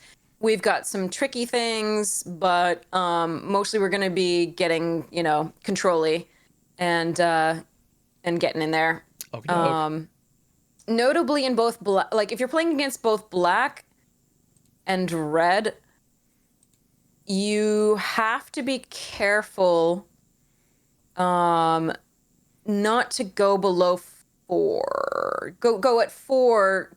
Hitting 4 is rough because there are a couple big hasty 4 power things. But hitting 3 is really bad because there's actually commons that will do those final 3 points of damage really easily. Oh, interesting. Okay. Yeah. So including the black common 3 mana. Give me 1 second, I'll find it. That'll allow you when it undisguises. Alley Assailant. Okay. So when it's turned face up, target opponent loses 3 life and you gain 3 life. So you have to be careful when they have creatures on the board like that. And you getting to 3 is rough. Against both black and red. There's something in red that does a similar idea. Well, where in previous formats where they had things like lava axe, you have to be careful. Things like that. The green actually also has an unmorph one that becomes. I'm sure the octopus fish is going to kill me in blue, number 1. Okay. That thing's cute. My bubbles. It's bubbles something. It's an octopus fish. And it's definitely going to kill me at some point. Bubble Smuggler. Bubble Smuggles! I'm pretty sure I've seen this character on at least a Frank notebook. And it's just going to kill me for 6 power. Right? Yeah. But so it disguises for 6, it's turned face up with 4 counters. So this is an interesting use of disguise, where it could just be a 2-1 for 2, where, depending on the board state, that might be relevant. It's pretty good because it blocks other disguises. Yep, it can trade up really, really favorably. So, in some games, that's exactly what you need. Great. But if you draw it late, you can play it face down. It's a total mana investment of 9. But you end up with, 6-5. Yeah. I mean... So that's probably going to be the biggest thing on the board. So good stuff. The other thing, so the red one that I was going to talk about was that I mentioned as doing 3 is Cornered Crook. It's an uncommon, but you can sacrifice an artifact to deal 3 damage to any target. Oh wow! When it ETBs. Okay. So only once, but you just have to be careful when you get to late game against those decks to try to, because you know some people are just like, oh, I can attack and leave my block, like, make my blocks and leave myself at 3, you know, and I'll be fine. Yeah, but it'll be fine. you just have to be a little careful, as in sets with like Lava Axe, which can do direct damage to face. You want to make sure that you're not getting there. Yeah, and we've seen it with like Lightning Strike as well. Like if you're within that range, you know, it's just you got to be wary. So You got to be wary, exactly. Yep. So Dimir, like I said, is the controlling and clue sacrificing and collecting evidence. Gotcha. Very tricky, very nice. Yeah. Rakdos is the suspect. Just throw everything at your opponent, and it says menace, and good luck to them. Wait, Rakdos is aggro? It's nice. It's nice to see they're trying something new. That's I mean, switching it up every once in a while is really refreshing. Yeah. Good stuff. So Runebrand Juggler is one of the really cool ones there. Okay. Because it can suspect itself. It can suspect something else. There's going to be a lot of suspected creatures in Rakdos. So the fact that it has a removal spell on a stick is sweet.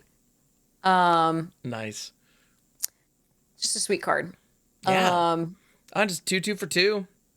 And it enters, you suspect up to 1 target creature you control. It can target itself if that's what you want. Like, and it also sacrifice a suspected creature. It doesn't say other suspected creature. Yeah. So if you absolutely have to, you can just drop it in the early game, get in for 2 or 3 favorable attacks. Later on. And the moment those attacking lanes shore up, you just throw it at something. Exactly. Like, I like it. Yeah. Now, Gruul is big disguise, basically. Just big creatures in disguise. So Riftburst Hellion is one of the ones that you can look at. Heck yeah. That's its signpost common. Yep. I've seen And this artwork. I think it performs a similar function to the Woolly Loxodon. I think this is the biggest thing in the set in terms of just power toughness. There's a really cool big butt that can block it, but we'll talk about that later. Excellent. But this is going to be a similar thing. It's going to be the biggest of the things that you can sort of unmorph / undisguise, right? And it's just a reach 6/7, might go decently in your estimation there. Yeah, reach 6/7 that you can Street surprise Gossip your opponent with? is the uncommon that goes with that can actually, help you unmorph, so undisguise your creatures pretty quickly. Just really great stats. 4/4 for 4 vigilance, which is really good stats in this. 4/4, again, that 4 toughness is really key. The 4 damage is really key, so that's nice. Oh, But and that's what Gruul is doing here, is big undisguised stuff. Yeah, and having a mana dork here, being able to create 2 mana that you can specifically use for flipping your big things. Exactly. I love that. That's well, and that's an identity of Morph that we've seen in the past. Like, there were a lot of Simic decks that were leveraging Morph back in the Onslaught block, where it's like, okay, this could be a little 1/1 Willbender or like a Void Mage Prodigy. Or it could be a Sagu Mauler. Or exactly, or we're gonna have a Sagu Mauler or a Krosan Colossus coming at you. So it's the cool thing about this and the Riftburst Hellion is the Riftburst Hellion can come down on 3. The Tin Street Gossip can come down on 4, and then it can attack on turn 5 and then undisguise the Hellion. Well, and actually, with the way it's working, you could attack on turn 5. You attack with both of them because the Gossip is vigilant, and the Hellion has been in play for a while. And then it can be before or after blockers. That's a lovely little combo. They really synergize those two things really well. Yeah, that's beautiful. When that curve out happens, it's gonna hurt. It's gonna feel so good. Oh, it's gonna feel great if you pull it off. For my opponent who's gonna do it against me. But there's gonna be the one person sitting back with like their 2/1 Bubble Smuggler going, wait, oh crap! Like, it's like, oh wait a minute, no. Yeah, it's gonna hurt real bad. Selesnya is about detectives going wide and putting +1/+1 creatures, +1/+1 counters on your creatures. Excellent. So Crowd Control Warden is a sweet one. Okay. Thank you so much for teaming me up with the names. I appreciate it. Oh yeah, absolutely. All right. It is going to kill me. I know. Like, I'm gonna not block a 1/1, and then they're gonna undisguise this, and I'm just gonna die to an 18/18. So wow. So it's suddenly. So yeah, you flip it face up for 5. And they're hybrid even, so it's like it's 3. It could be 3 green green, 3 white white. So it doesn't even have to be coming out of a Selesnya deck if it's played disguise. Sorry, I mean, I'm not going to block like a 2/2, and then I mean it's going to be a million. Well, and especially this is an interesting design too because it's the face. It could be a face up 2/2. So you think, oh, this thing's not going to flip. Whatever, it's fine. I'll let that in. And then this other thing that you did block flips face up. It becomes a 4/4. Maybe that's a problem. Maybe it's not. But yeah, then it gives the other unblocked creature. X+1 some counters on it when it flips up or when it enters the battlefield. Sure. So it's already pretty good value. So it's pretty good there. Yeah, if you're going wide, that's white green goes wide with detectives. It goes a little big because it has some of the green there, but it's mostly wide with the detectives and +1/+1 counters on things to end that. So this is gonna be good. Orzhov goes for kind of just 2 or fewer power, basically. White has this sub-theme of 2 or fewer power. When things with 2 or fewer power enter the battlefield, something happens. So Wisp Drinker Vampire is an example of this. Gaining Death Touch, gaining Lifelink, and then when 2 or less comes into play, it's an interesting one there. Ooh, wait a minute. So I'm seeing it's whenever another creature with power 2 or less enters the battlefield under control, each opponent loses 1 life, you gain 1 life. And that's not limited to once per turn. No, fun fact. This is a trigger that will occur as many times as you'd like, yes. So if you think I'm not curving this into rabble-rousing, you for those token synergies. Anyway, not for limited, but I'm just saying. And like, one of the ways, for example, to put tokens into play is the soul. Well, no, let's not go into that. That's actually, I don't actually like that card very much. Oh, okay. All right. Soul Search is a fine card, but again, it suffers from the same thing about, hand disruption that normally happens with limited. So okay, it's one of the in general. We're here now. Limited, I'm sorry. Hand disruption isn't that good. Sure. And here's why: it doesn't affect the board. You're spending mana and a card, and you're not affecting the board. Now, there are exceptions to this rule. They may have a bomb that you really need to get rid of, and you have no way to manage once it hits the board. They may have a plan that you really need to disrupt because you're really controlling, and you just can't have them aggro out for the best card once they hit 4 or something like that. But because discard spells, hand disruption spells, don't impact the board, you need them to have the best chance of hitting something relevant, which means that duress or ostracize, which are limited in what they can hit, duress to spells and then ostracize to creatures, that if they don't hit, you've wasted a card and mana for nothing. This is fine because it has a non-land, and that's fine. Like, things like Agonizing Remorse are okay. The main value in them becomes disrupting opponent's plan and gaining perfect information about their hand, however briefly. So, I don't think the second part of it will be at all useful. Because almost never are you going to take a 1 mana card out of an opponent's hand. On turn 2 or 3. I think that's relevant. And expect to actually gain value out of that. 100%. I feel like they added that line of text for modern players or legacy players. I don't feel like that's probably constructed. Yeah, yes. Yes. So for limited, this card is fine. Right. It's fine. I'm not going to be excited to run it. Cards like Humiliate from Strixhaven had an added bonus. Not only hit almost everything, but had an added bonus that was super relevant because +1/+1 counters really mattered. And that kind of both force 3s, I just like Humiliate for limited so much more. Yeah. Now for constructed, Soul Search may be better by a lot. Maybe. We'll see, but getting that 1/1 out of their hand. The 1 casting cost. Yeah. Well, or 0 casting cost. Like, yeah, I mean, sorry about that Pact of Negation. Exactly. Being able to strip. Yeah, exactly. Well, But yeah, I think Pact has that's the story about, 5, but being able to hit discard and limited. the Ragavan that they dashed at you last turn, being able to hit the Chalice of the Voids or whatever, like, okay, cool. Like, I'm sure there's an application for this. Yeah. But the problem is, all the formats where I feel like this is going to be, like, where that text will be relevant. You're not running the white black decks. Well, and you're already running Thoughtseize. So, like, do we need this? Like, I don't know. Yeah. Exactly. And this is such a bigger mana commitment, not only in the extra 1 mana, but it's colored mana as well. So. Exactly. Yeah. I still feel like Agonizing Remorse is so much better. Right. Yeah. So anyway, this is one way to make that 1/1 token if you really want to. I guess. There's other ways to do it, but I just wanted to talk a little bit about Discard Unlimited, so it's meh. Yeah, no, anyway, that's interesting. But yeah, the Wisp-Drinker Vampire. So yeah, to kind of get back to a. So this can be a fun one. Like this can be a fun way to get a lot of additional value. Death Touch and Lifelink tends to be a theme with the white black here. There's things that give things Death Touch for fairly little, so I dig it. Can be fun.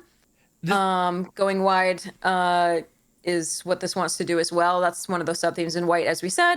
So that's mainly what that's doing. Is it's just trying to go from there. I love it. Oh, and this text box, that little paragraph of rules text, just gets my jank senses tingling. I know. You're like, ooh, what am I gonna do with this? Work with this. Because the first thing that I saw, token deck would love this. Any populate and token deck would love this. Yeah, anything that's going super wide. I mean, obviously when you're in Commander, you have things like Avenger of Zendikar and all kinds of other ridiculous nonsense. Well, I mean, if you look at this already, it's a vampire. So Edgar, which makes a 1/1 every time you cast a vampire, is like, wee. Yeah, slam dunk. It's just, you're going off to the races. Finally, something that's going to make Edgar Markov a nice busted card. Something that's going to actually make that playable. I think we finally fixed it. I think we finally figured it out, guys. Popular commander at all. We needed this kind of, yeah, I love it whenever you play a vampire deck. I love it because every vampire deck that exists in Commander, people will ask you, why isn't just Edgar the commander? And sometimes it needs to be, I don't want to, okay? I don't want to. I want to play my jank.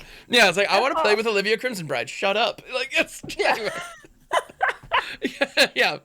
But yeah, no, Wisp-Drinker Vampire, I'm going to try it with Rabble Rousing. That's the first thing that I think of with this. And, Rabble Rousing isn't all my populate. Yeah, exactly. Yeah. Just make a whole ton of little 1/1s all at once, and you just get a ping for every single one of them. Oh, sweet. So beautiful. Sign me up, I'm in. Yeah. Call the Copper Coats. Yep, call the Copper Coats. Awaken the Woods. And, anything that produces a lot. Well, double green. You got to be in Azan for that to work. But Martial Coup. Yep. Martial does destroy everything else, but first you get the pings. You would. Yeah. Yeah, same with White Sun's Twilight. Yeah. But yeah.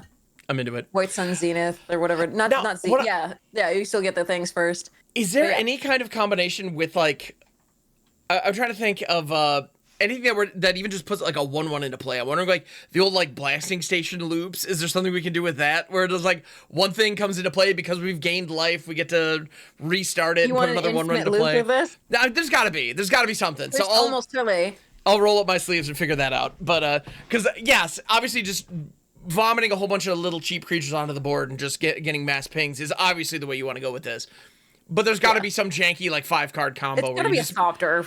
Exactly. Yeah, a Thopter Foundry or some kind probably. of. I mean, yeah, like maybe one of those like sort of the meat combos. I don't know. There's got to be something. Like it probably. Speaking of Thopters, the Is It mechanics are about artifacts, clues, and creating Thopters. So look at the one thing that may see constructed play here is Gleaming Gear Drake.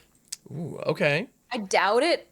Spire Dragon did, or whatever it was. Spire, what was it? Was it Spire or like Sprite Dragon? Oh, Sprite Dragon. Yeah, Sprite Dragon was pushed though. That thing was Sprite Dragon. Solid. You always run instants and sorceries in your decks anyway, and they're quite powerful. The artifacts may not do the same thing here for sacrificing. But I think with treasure tokens, you could really do something stupid with this. Yeah, I mean... This is Gleaming Gear Drake. It's a blue and a red for a 1/1 flyer that when it enters the battlefield, investigates. So it already gives you something that you can sacrifice. Whenever you sacrifice an artifact, put a +1/+1 counter on Gleaming Gear Drake. So it gets bigger and bigger and bigger as a flyer. I'm sure this is going to end some games really fast and limited, but I'm not sure the stupidity that can happen when it's in constructed. Well, I'm seeing that alongside, Yeah, there are a lot of kind of synergy points where you can look at this. Obviously any kind of affinity kind of setup where you have, your Arcbod Ravagers and stuff like that. You can, or, your Krark Clan Ironworks. But again, those are already cracked. Like they don't need this help. Yeah. So I don't know where you're sacrificing. I mean, there's also, I wouldn't be surprised if maybe in like Timeless or Historic using like Retrofitter Foundry to be able to just kind of rock out a bunch of little dudes and just be sacrificing them constantly, and this just slowly growing as you go. But we already have like Sir Ginger that can kind of do that already, and I don't think that's a thing. But maybe having a flyer in the mix could help take that to another level. I don't know. One of the interesting things that you can play on 3, by the way, is Crime Novelist. Yeah. With this. Now, this is just a one color card, Crime Novelist, 2 and a red, and it's a 1/3. Whenever you sacrifice an artifact, put a +1/+1 counter on it, and add red. So I foresee this card doing stupid things. And we found Fibblethip in it. Look at the underneath the desk. Yeah. But we're really proud of ourselves for that. This card is, no, and thank you for pointing that out, because I had not noticed. I've looked at that artwork dozens of times at this point, because like the moment it got revealed, people were like, "Holy crap! It doesn't trigger once per turn! Like somebody break this in a storm thing," and because of course, because the idea be an interesting one, and the artwork is spectacular, so that makes it even better. And there's Fibblethip in it that makes it even better. We found all the cards with Fibblethip, we think. Yes. Because I found that, and then I found one in green, and then I was like, there must be more. There have to be. So then we went and found them before the stream started. So because we're like that. Absolutely, yeah. Before we pressed record, we were just hanging out looking for Fibblethip and cards. Yeah. One of the others is They Went This Way. So that was the green one that I found, and I found them in both. But I hadn't found, when I'd been going through the set, I found them instantly, and then I didn't find I hadn't find the white. Now I was like, okay, maybe if they're in red, they're blue and black, and so I did. We went and found those before the stream. Yeah. There's Fibbles.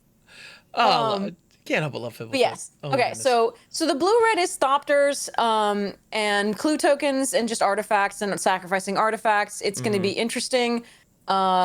I hope it'll be fun. The Golgari is going to be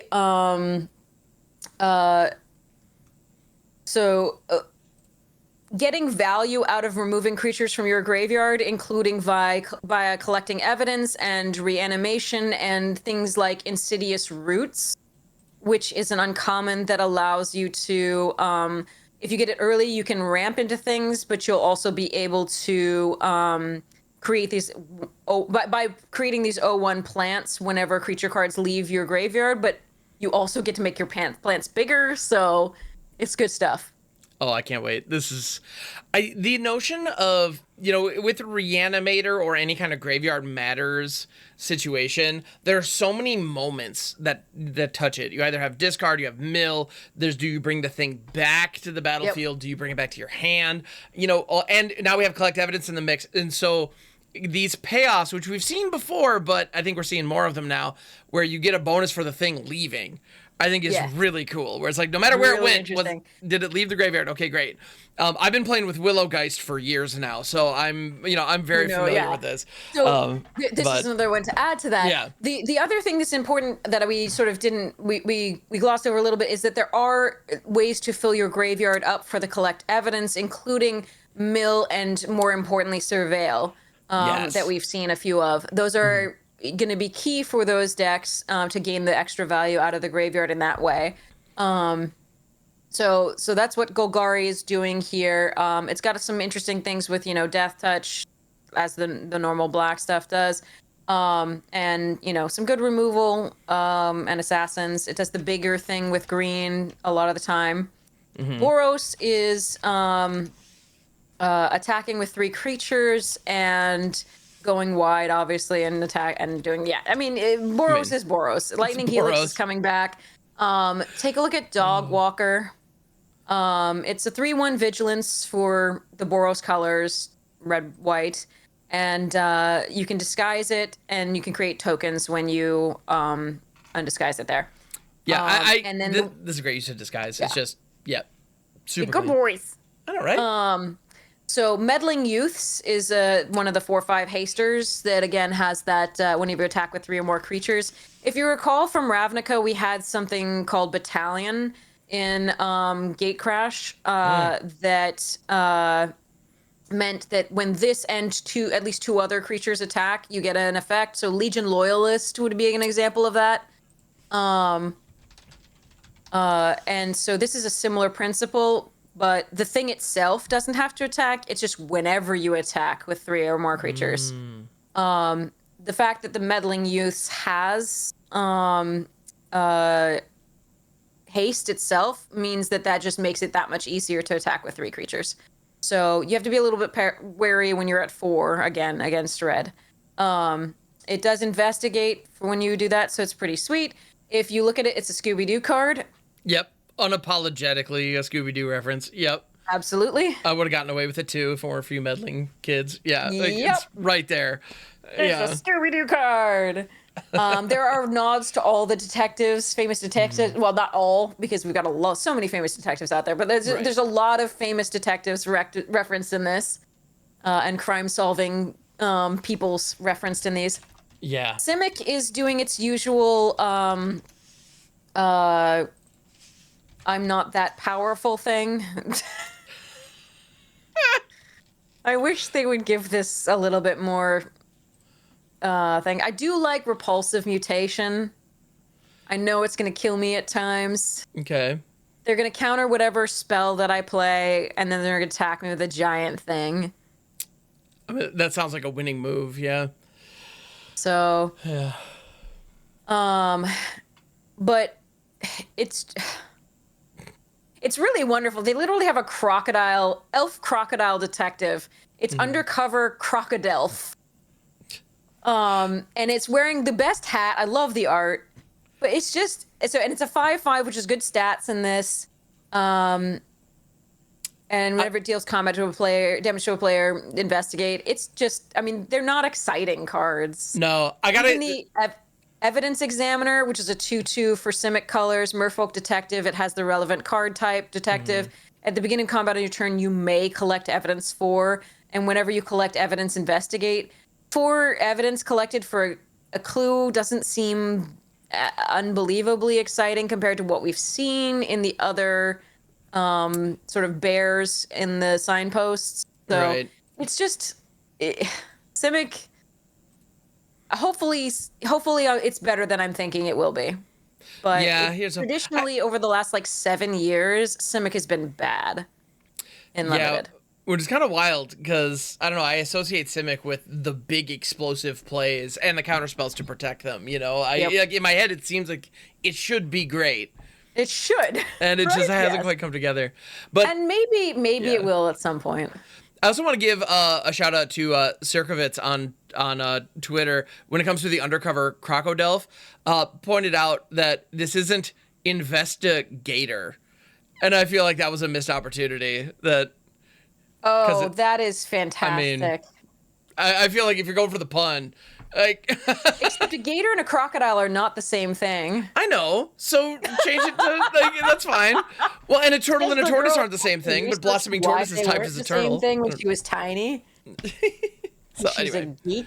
Okay. Love it. Anyway. Love it. Anyway. So the last thing that second to last thing I did actually, yes. I want to go over the split cards. Oh yeah. Really quickly.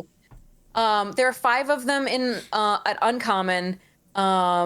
Push, pull, hustle, bustle, cease and desist, fuss and bother, flotsam and jetsam. Now I've got our boys. The boss is on a roll. You poor unfortunate souls. Anyway, so yes, the Lorcana joke crossovers. I'm here for it. Is it Lorcana? I was just a Little Mermaid.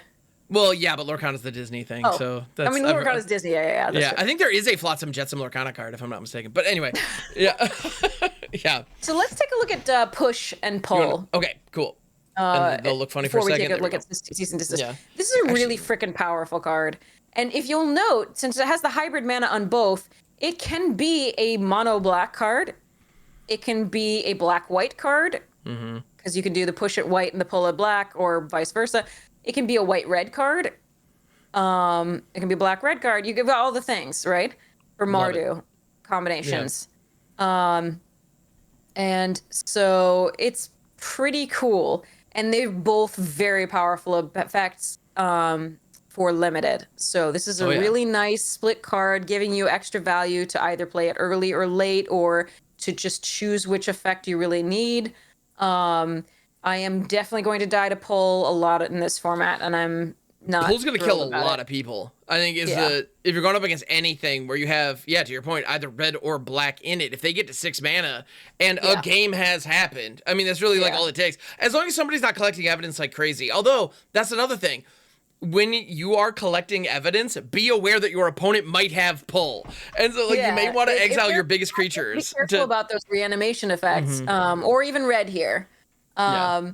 So it's 2 cards from a creature cards from a single graveyard, but that's any of them. So if your things are bigger, and again, you can respond to that by removing those from the graveyard, because that's not an additional cost, but still. Yeah. So there's that.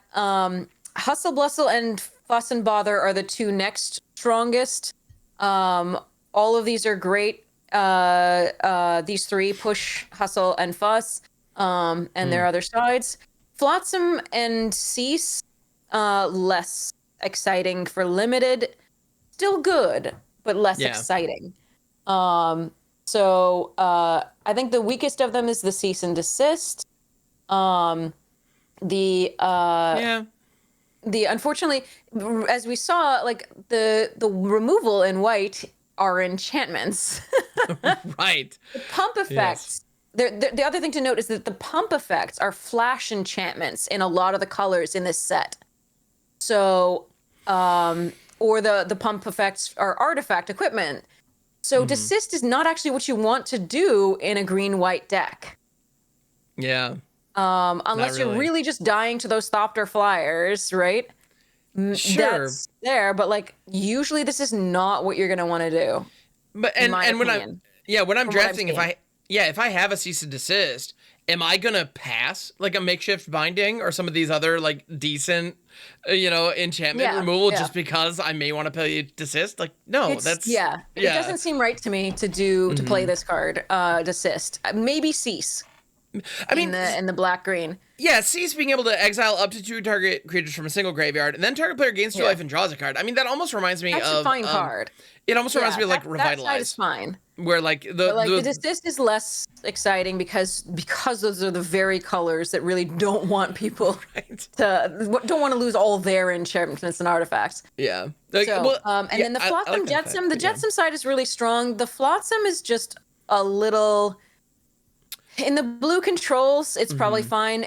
In the green, green-black, maybe, but it's usually, in green-black, you're usually going to be wanting to pay a creature on turn 2. You're not going to be wanting to mill 3 cards Investigate. Yeah, I would like it so much more if it was Blue wants to mill 3 and Investigate. The black might want to mill 3 and Investigate, but the green-black doesn't, and the blue-black probably is okay with it, but not great. It really wants to play the 2-drops that are flying and getting in or unblockable or something. Right. I don't know. That's what I'm less excited about. I think Push, Hustle, and Fuss are all those pairings of cards are all just much better. Yeah. Because Fuss is exactly what you want in a Boros deck. Yeah, Fuss instant for 3, put a counter on each attack creature you control. Done. Yeah. That's it. Exactly. Yeah.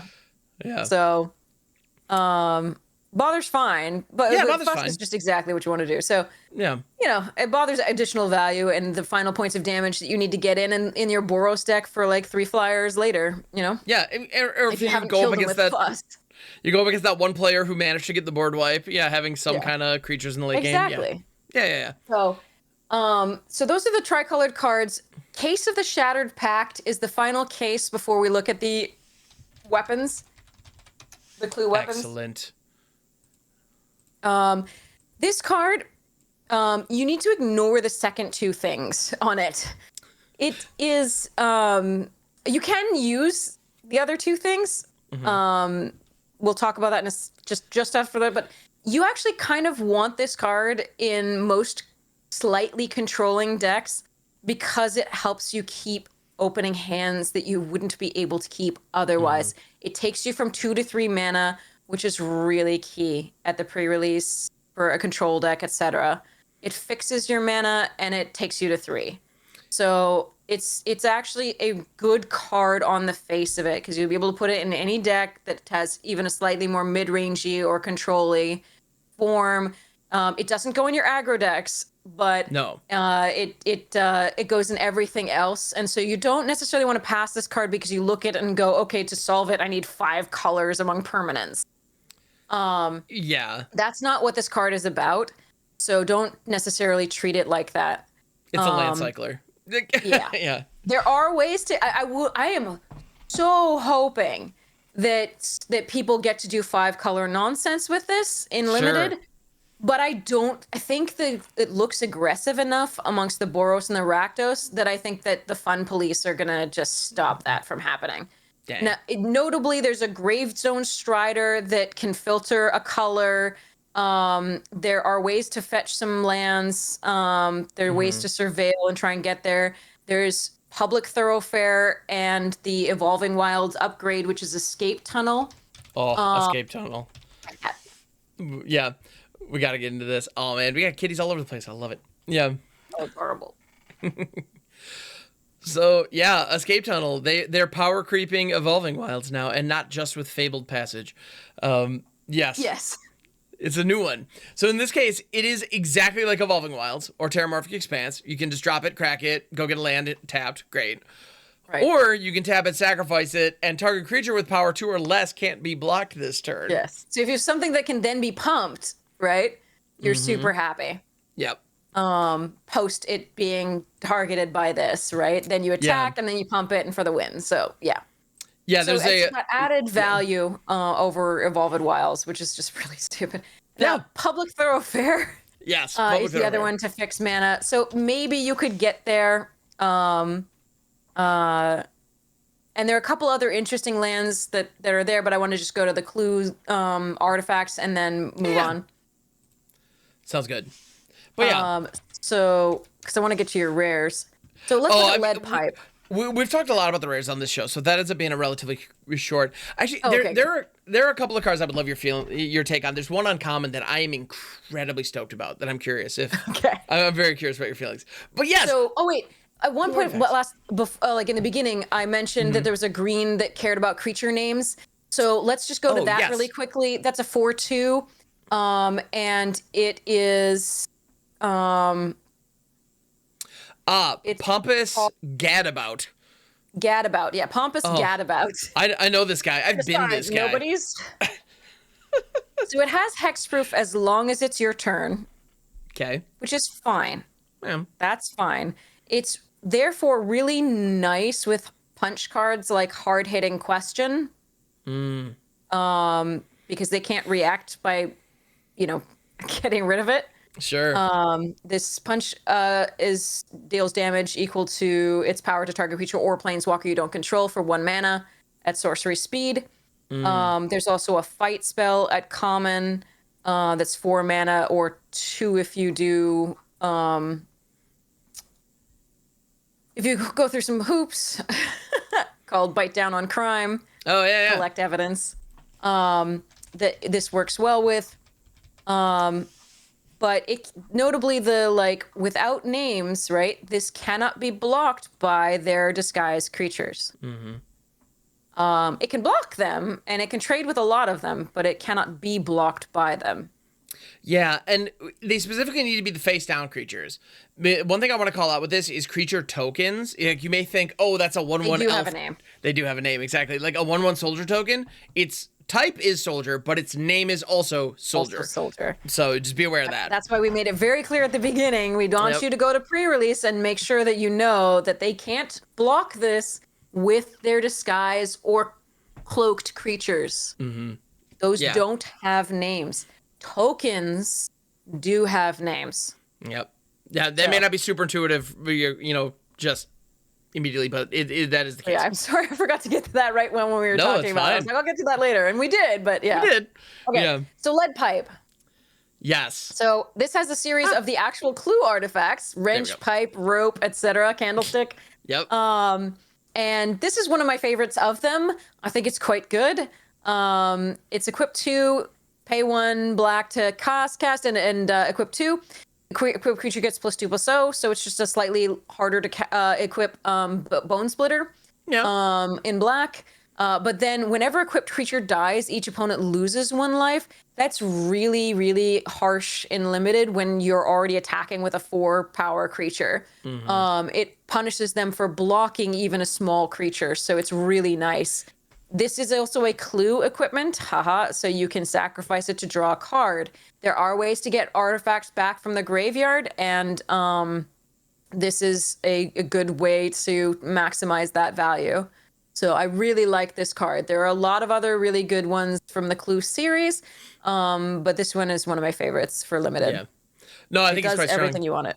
100%. Well, and that ability that, like, when it dies, an opponent loses 1 life, it may not sound like a lot, but if we think back to the Wicked rolls in Wild, those were very relevant. There were plenty of times when, you know, as you're declaring your blockers, you could realize, like, oh, man, yes, I want to block that and kill it, but if I do, that's an additional 1 that's coming in. Yep. And Lead Pipe gives you that, and it's also an equipment that sticks around. So if you do re-equip it on something else, you can get it again.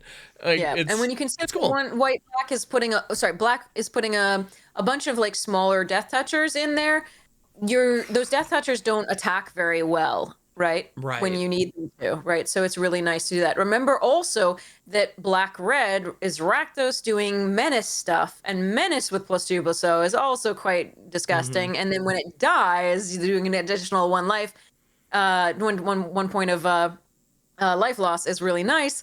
And then we also have just equip it to the next thing and go. Oh, Death Touch is a great call out. Yeah. Because a 1/1 really Death Touch, sure, I'll just take it. Whatever. For limited. But yeah, 3/1 Death Touch. I think it's the most impressive of them for me. The rope does +1/+2 reach, can't be blocked by more than 1 creature, but your creatures in it's good. Like I said, it's good. It's equipped 3 though, and it's a little bit of pain. It's fine. Yeah.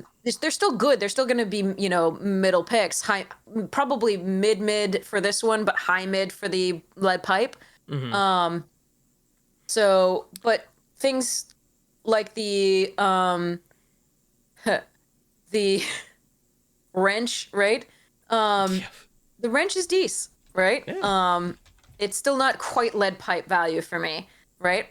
The +1/+1 vigilance equip 2 is, and the 3 tap a creature is going to be relevant. But again, it's like, you know, the Lead Pipe just really it's really good and limited. Agreed. Yeah, the synergy of vigilance and a good tap ability is like kind of not to be undervalued. Like I do think that is strong. But yeah, no, I'm kind of agree. I think you're right. And the floor on all of these is is you get to replace them, get a card. Yeah, it's great. And if you have other clue synergies, they all count. Yeah, it's great. Yeah. Also, can you look up the fish clue? The fish. The clue fish. Yes. 1 fish, 2 fish, red fish, clue fish. I can't imagine why an English teacher would find this one funny. I just had to. I'm sorry. No, you should. It's called Red Herring. This card is lovely. It's 2/2 clue fish for 1 in red. It is literally a red herring. It's a haste. It attacks each combat fable. A logical fallacy is what it is. Actually, a rhetorical fallacy, but yeah. I love it. Yeah. No, this card's great. So anyway, it's cute. Yeah. Definitely fun. So the last thing I want to point out, the absolute last thing, is Essence of Antiquity. Okay. Remember when I said that 6/7 was kind of the biggest thing? Yeah. This blocks it. I love it. I am so on board with this. There's a mythic from this set that I'm absolutely enamored with. And it cares about large toughness. Yeah, Pride of Holoclade. We can chat about that in a second. But this is a card that fits into that deck. Oddly enough, they don't share any colors, though, which is kind of weird. But whatever, it likes big butts, and it cannot lie. Cannot so this has a Village Bellringer effect on it, which is really nice for even the aggro decks because it changes the tempo. So you can swing in with all your little aggro creatures, undisguise this, and untap everything, which is kind of sweet. Or you can prevent something from dying and suddenly block all the things, right? So it's a nice card. It's a nice card. If people are interested in what I was saying, I'm sorry, forgot to give an example when I said there are ways to get artifacts back. But if you look at the, I think it was Magnetic Snuffler. That's the card. It's an anteater with perfect. With a thingy on it. Yeah, the metal detector. Return target equipment card from your graveyard to the battlefield attached to Magnetic Snuffler. This is gonna be a nice one to pick up when you have one of those clue artifacts equipments, because then you can sacrifice it for the card and get it back, put it right on that. So, and whenever you sacrifice an artifact, put a +1/+1 counter on it. It goes well in those artifact synergy decks. It's a little pricey at a 5-mana 4/4, but again, if you get those extra added values, it's a nice one. But that's just an example of what I mean when I say you can get the artifacts back to some degree. I dig it. Okay. Very cool.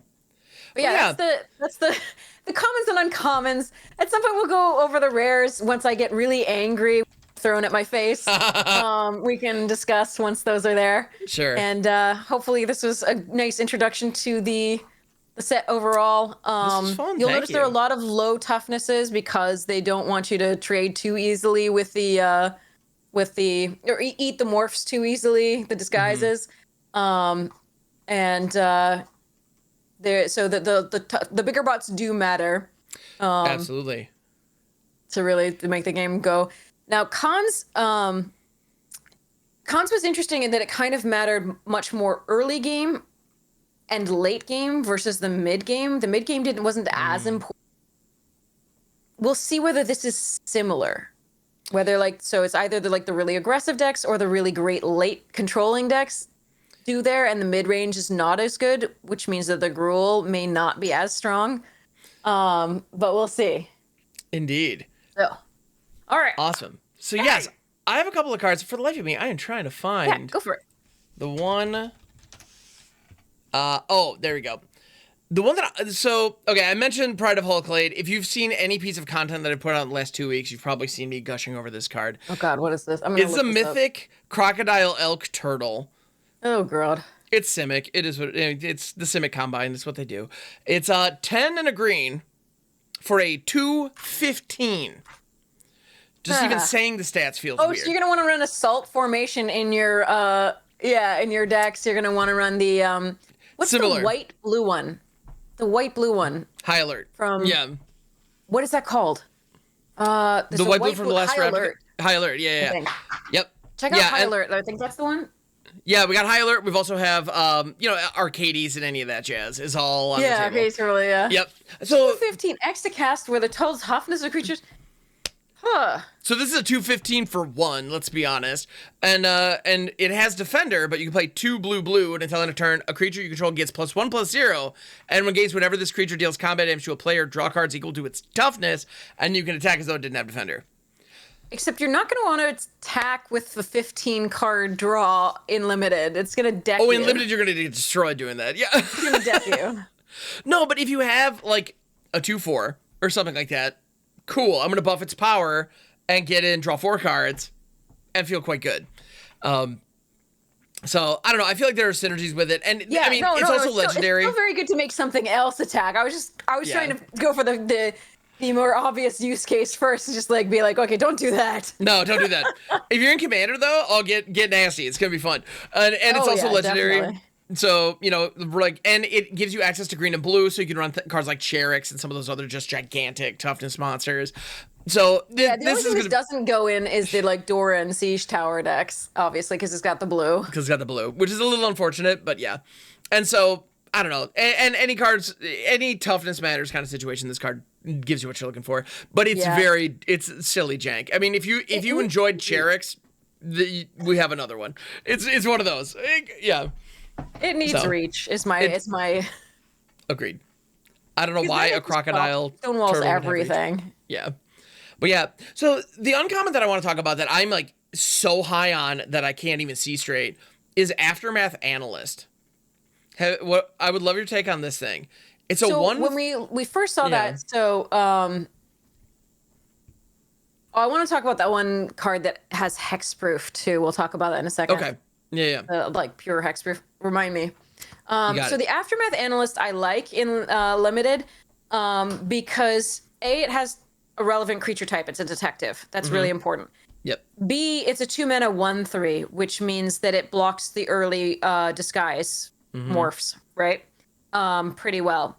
So, and C, it fills up your graveyard for the collect evidence and or reanimation effects.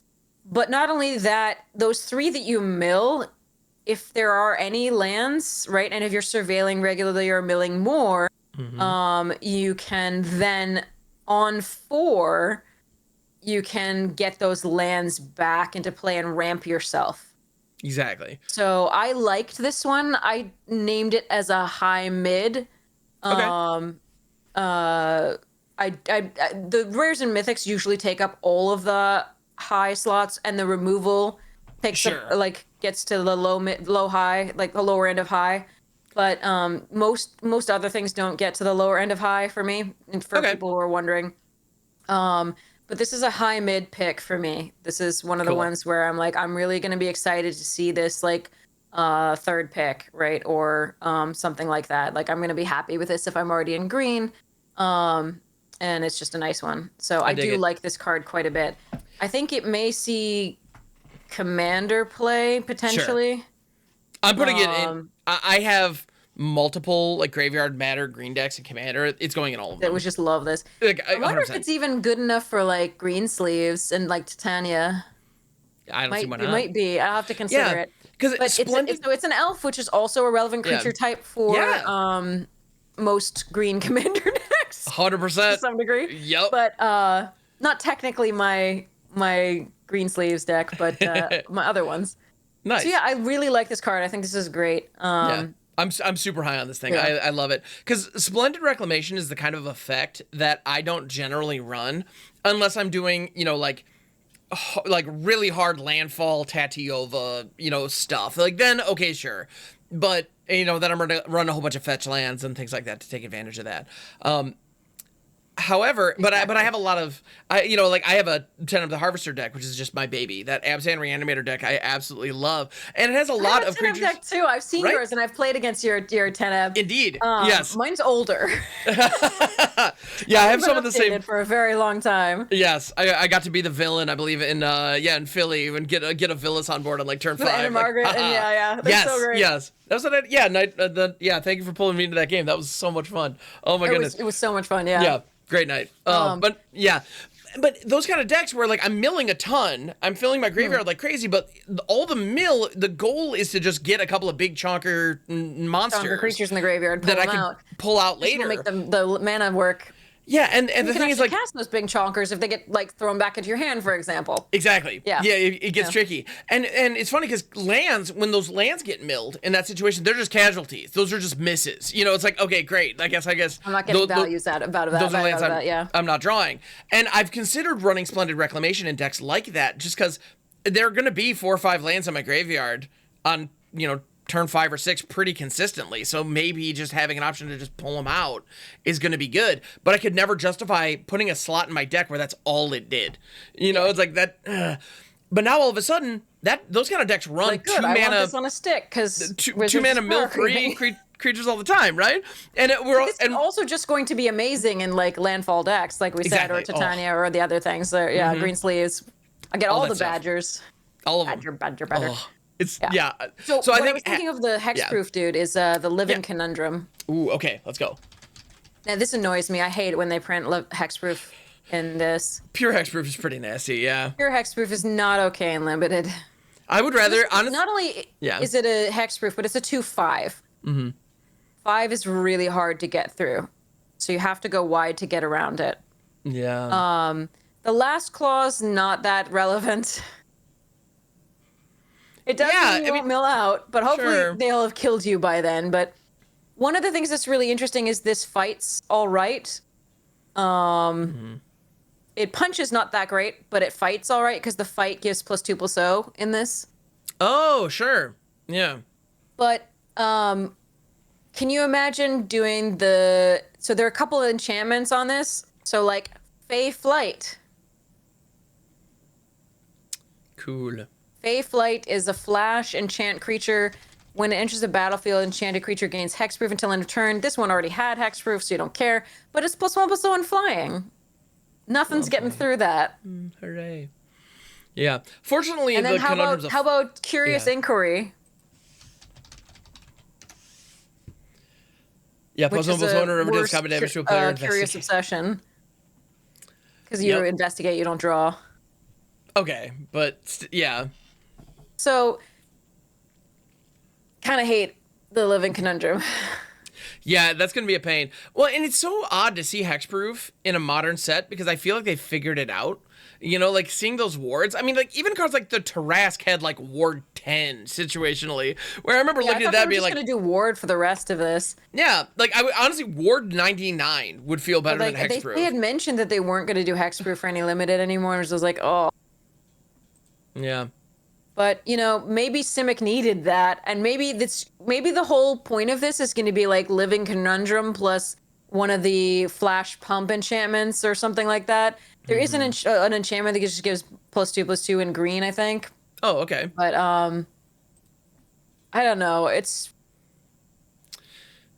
that's interesting. It'll be just an interesting thing to see that I didn't expect. Yeah, I was surprised by that as well. That is. All right, tell me about your other uncommons if there are. You know, honestly, the analyst was the big one that I wanted to talk about because I have that one like gives me all the feels, and I just wanted to make sure that I'm not. You know, I love it. I think it's great. When we saw it, we were like, yeah, that'll work. Which I also find it really funny when you compare it to the Mythic that clearly is trying to go in the same deck in Undergrowth Recon, where like the artwork is great. What this deck is trying to do is fine. It's 1 green at the beginning of your upkeep. You return a land card from your graveyard to the battlefield tapped. Huh. So you just get a land every turn out of your graveyard onto the battlefield. If your graveyard's full of land, okay, you get an extra land drop a turn. Neat. Like, that's not a bad effect, and it does need to be on a powerful card. And, you know, so it being a Mythic... It's a Crucible of Worlds, sort of, but kind of, yeah. But the problem with this is if you have things like Azusa adding to your land drops, you can't do multiples. Right, yeah. So it doesn't quite line up with that. And, you know, a lot of those landfall decks are trying to hit, like, to your point, a whole bunch of, like, land drops in one turn. This is only going to give you 1 per turn each time. So even in, like, landfall commander strategies, like, I don't know, which is kind of where this should have a... I think this should be more of a commander sack land strategy. Yeah, like alongside, like, Gitrog. The whole point is sacrifice. You're getting stuff by sacrificing lands. This would be it. And land destruction, right? If you did, like, But if you're a jerk and did the impending disaster or whatever it was, or Gitrog monster. Yeah, or I mean, obviously there's also, you know, strip mine if you want to be just that guy. That's that's an option. Wasteland strip mine. You could, but like I'm thinking like the mass, like yokel hops and like all that, like. I'm thinking like the Armageddon person wants to run this stupid card. If you're going to be that guy, yep. If you're going to be the person nobody wants to play with, this is going in your deck. Yeah, if you don't currently have that one deck where your friend's like, yeah, come on over, just don't bring that one. That one, exactly. Yeah, this card fits into that deck perfectly. Exactly. Yeah. So that's that one. My thoughts on that one. I wish, So it's still a fine thing. Like if you want to get something in addition to Crucible to get lands back into play, sure. Yeah. Right. But 100%. Crucible is going to fill the slot so much better at that point. And there are other ways to bring back lands that are also good. Yeah, we're not hurting for those is the thing. Yeah. If we were, then okay, great. But yeah, I feel like this is gonna get artwork's forgotten. Great though, and it's beautiful. Yeah, it's a fun card. And if you can't, it's probably gonna be cheaper than Crucible. So maybe it's poor man's Crucible, you know? Yeah, budget Crucible. Okay, yeah, I'm not mad at that. No. Yeah. Yeah, interesting. Not everybody needs to spend money on a Crucible. That's very true. That's it is important to have those moments where you're just like. You know, where people ask you, like, why isn't that Crucible? It's like, because I didn't want to spend $10 on a card. Like, okay, got exactly. it. Like, I wanted to build a budget deck. We're fine. That's a perfectly viable reason. Yeah. All right. Another card that we've talked about on this podcast, and again, I gush about constantly, but I just need to get your feelings on it. Because when janky players, or when brewers talk about this set, this card comes up. And it's Ansrag the Quake Mole. I'm assuming you've seen it. It redefines what 4 mana means, especially in Gruul. Yeah. Oh, we got the live reaction. That. For those of you listening to the audio, I'm going to paint a little picture for you. Headology definitely had a moment where I'm pretty sure she was going to throw up in her mouth a little bit. And, yeah. So Azrac the Quake Bull is an 8-4 for 2 red-green, which if you look at that stat line, you might think, where's the downside? There's got to be a downside, right? You're not going to give me 8 power on a 4-drop. But nope. Whenever it becomes blocked, you untap each creature you control, including itself. Just upside. And then after this combat phase, there's an additional combat phase. And you can pay 7, 2 of which has to be red, 2 of which has to be green, and it must be blocked each turn, each combat this turn if able. This card is stupid. I'm just thinking of Tamiyo's safekeeping. Yep. Give it indestructible and just go to town. Yeah. The janky situation that I want to do with this is I want to give it indestructible, and I want to give my opponents, like one of my opponent's blockers indestructible, so I can just go ham all day. That's what I really want to do with this. It's dumb. It's unnecessary. You're going to win well before you have to do that, but I want to do it anyway. Yeah. Why did it have to be an 8-4? I don't know. 4 mana. Honestly, I think it's because creatures in constructed formats just die immediately when they hit the battlefield. And so, yeah, I mean, and we're at a point right now where, like, Bonehorde Dracossaur is a great example of a card that in limited, if it hits, you just win, period. Yeah. And in constructed, if you don't answer it, the opponent gets a very strong advantage. But even so, it's not a meta contender right now because it's a 5-drop creature. Like, if it's a creature and it's 4 or 5 mana, if it doesn't protect itself in some way or give you excellent value just by showing up, it's going to get blown out. It just is. Because it shows up right before the sweeper, and it shows up, after, at a time when they're going to have plenty of targeted removal This is options. why constructed is...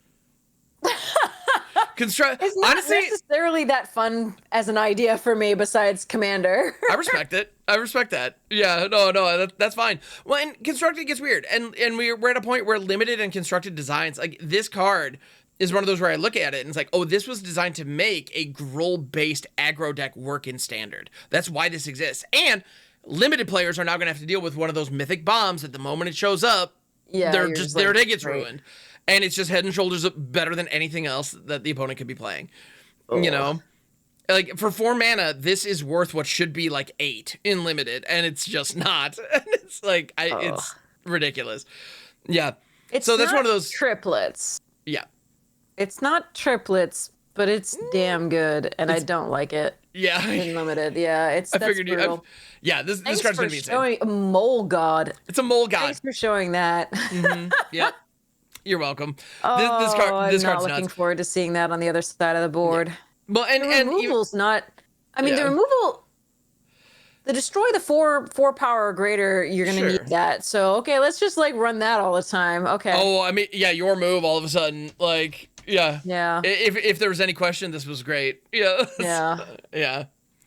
But yeah. So no, Ansrag is one of those where it's like, this card is just, honestly, as a fan of this game, and as somebody who has, been kind of keeping track of what you get for how much mana and trying to understand kind of where designs over go, the I don't years, know what they were Having thinking played with since this. Revised, this is not okay.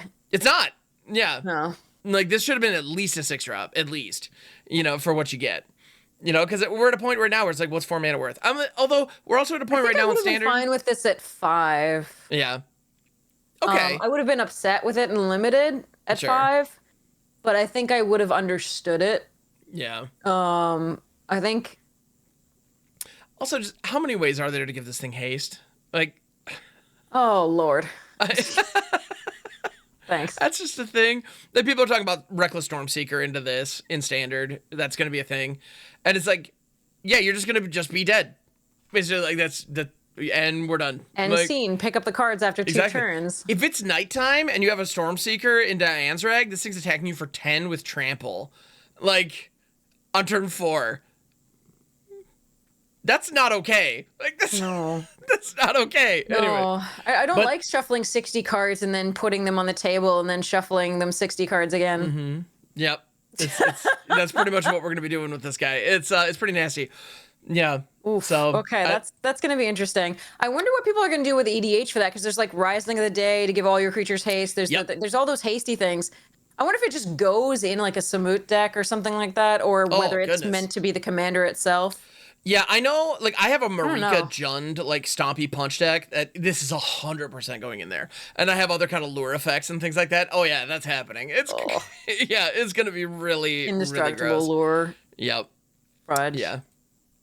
Yeah, no bueno. Yeah, pretty darn nasty. Another one that I think is going to be kind of lame, but honestly, it's funny, actually. I think it'll probably play in limited okay, is Conspiracy Unraveler. I have a very simple gripe with this card. So it's a 6/6 for 7, 5 blue. It's not going to be good. Yeah, even as this just a 6/6 flyer. Yeah. 6/6 flyer for 7 is okay. But not with that your move in the format, because the collect evidence 10 rather than pay, you're never going to be caring about that. Gotcha. All right, fair enough. 10 is a lot of evidence to collect for very little, because the spells that you're putting in your deck are things you can cast anyway. Right. You're not going to be like casting a lot of 7 drops in blue. Sure. Post playing this. Right. If you haven't already won and are so desperate for mana that you need to collect evidence 10 rather than pay for your card the next turn, like, I don't know. Yeah. No, I mean, the one thing I can say is, like, if you played this for 7 and you now have a 6/6 on the board and you're like, I also play this other 7 drop the same turn by collect evidence 10 and get advantage that way, maybe. Yeah, but how often is that going to line up? Sure. I just don't think it's that great. Okay. At 7. And in Constructed, what I want to do with it is cast Breach the Multiverse, bring it onto the battlefield, and then use it to cast another reanimation spell that's going to get me Leer, that's going to bring me the Breach back. Like, that's the kind of nonsense I want to be doing with this. It's not going to be good. It's going to be... flyer for 7, so it's still fine. It's just, in limited, it's just not exciting. Gotcha. Yeah, so this is going to be one of those where, like, noob drafters like me are going to go, like, how's this Mystic available on pick 3? And meanwhile, every other, limited aficionados like yourselves, like, I open a Mythic, the rest of us going to be like, I picked your move. Right, yeah. And you just spent 7 mana and I'd kill it. Yeah, and then I'm over here going like, why did this deck go 1 and 3? And you're just like, what happened? Like, well... Yeah, so it's like I said, if you need to run it as if you need a top end in your blue deck, right, and you've got some counter magic to get there, sure. But like it's just not, a really I mean, we had Dread Feast Demon at that cost. Like, oh my god. Fair. We had Toxrill. Yeah, I guess we put it that way. All right, fair enough. Yeah. Yeah, so no, I think the card is kind of like, it's a fun, janky thing that I'm going to try to build around. But I have one very, very real gripe with this card, and the artwork. So the artwork, it shows the Sphinx, and it's behind this kind of like glowing blue, like circular fresco, which reminds me very much of the New Capenna shield tokens, or the way that Hexproof and Ward is often depicted in art as being like this big, like ethereal shield that is blocking incoming effects. Well, the Conspiracy Unraveler does not have any protection effect at all. Yeah, let me take a closer look at this art too. Hold on 1 second. I want to do this. Yeah. So I think what it's showing is, I think this kind of magic effect that's in front of the Sphinx is like almost like some kind of mystic like corkboard that they're like they're trying to parse information. I mean, it looks like the Azorius symbols that we've seen in the past for for things with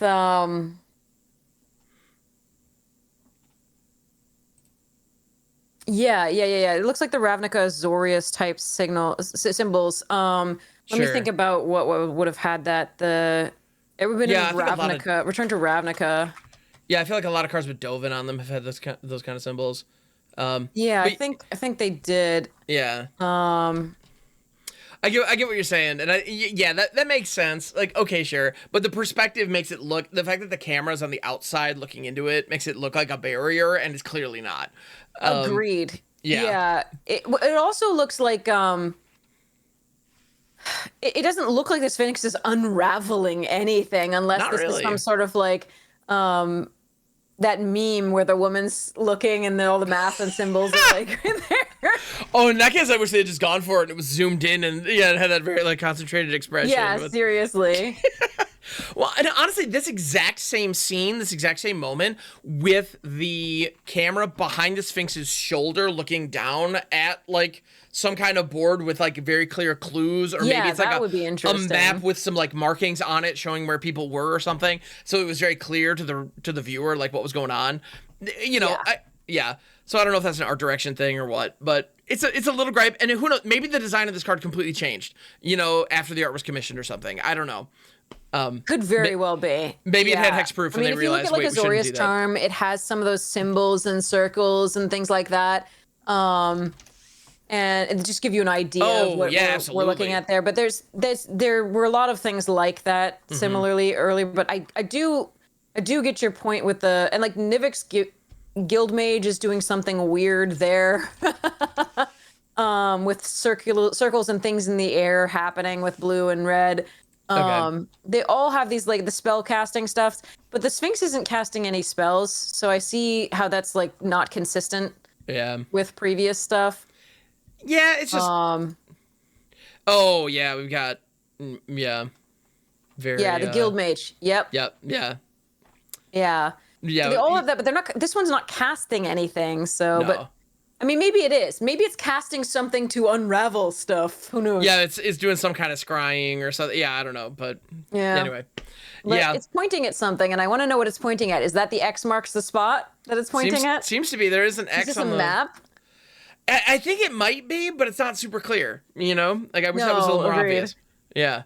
That's really interesting, though. Yeah. I like looking at what they've put into the art and trying to discern the particular meaning behind the choices that they made in the artwork direction. So it's really interesting. Absolutely. Oh my goodness, this has actually been a very long one. I could look at these cards like.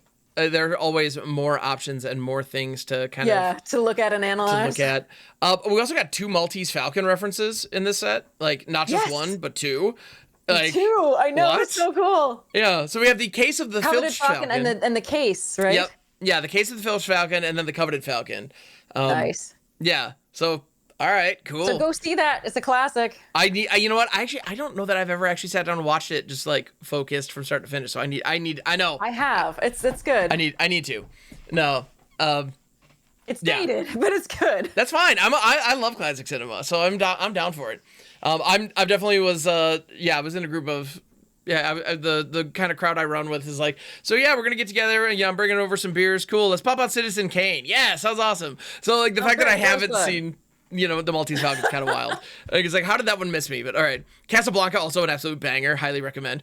I don't know how many people would call like it hot. Okay. Yep. I don't know how many people would call that a banger, but I did. And I stand by it. It is. It's an absolute banger. Anyway. Well, yeah, Coveted Falcon, this is fun. It's a donate kind of situation. I'm looking forward to receiving all of your Archfiends of the Dross as you try to make that work, folks. Fun fact, it doesn't. Trust me, I've tried. You end up getting beat down with the 6/6. You just handed your opponent for some reason. Yeah, it's never where you want to be. Anyway, but yeah, so Coveted Falcon's super fun. Have this happen to you. Right, exactly. But this is one of those where I look at it like, I'm surprised this wasn't in the Commander product. Like, I'm surprised this is in the main set.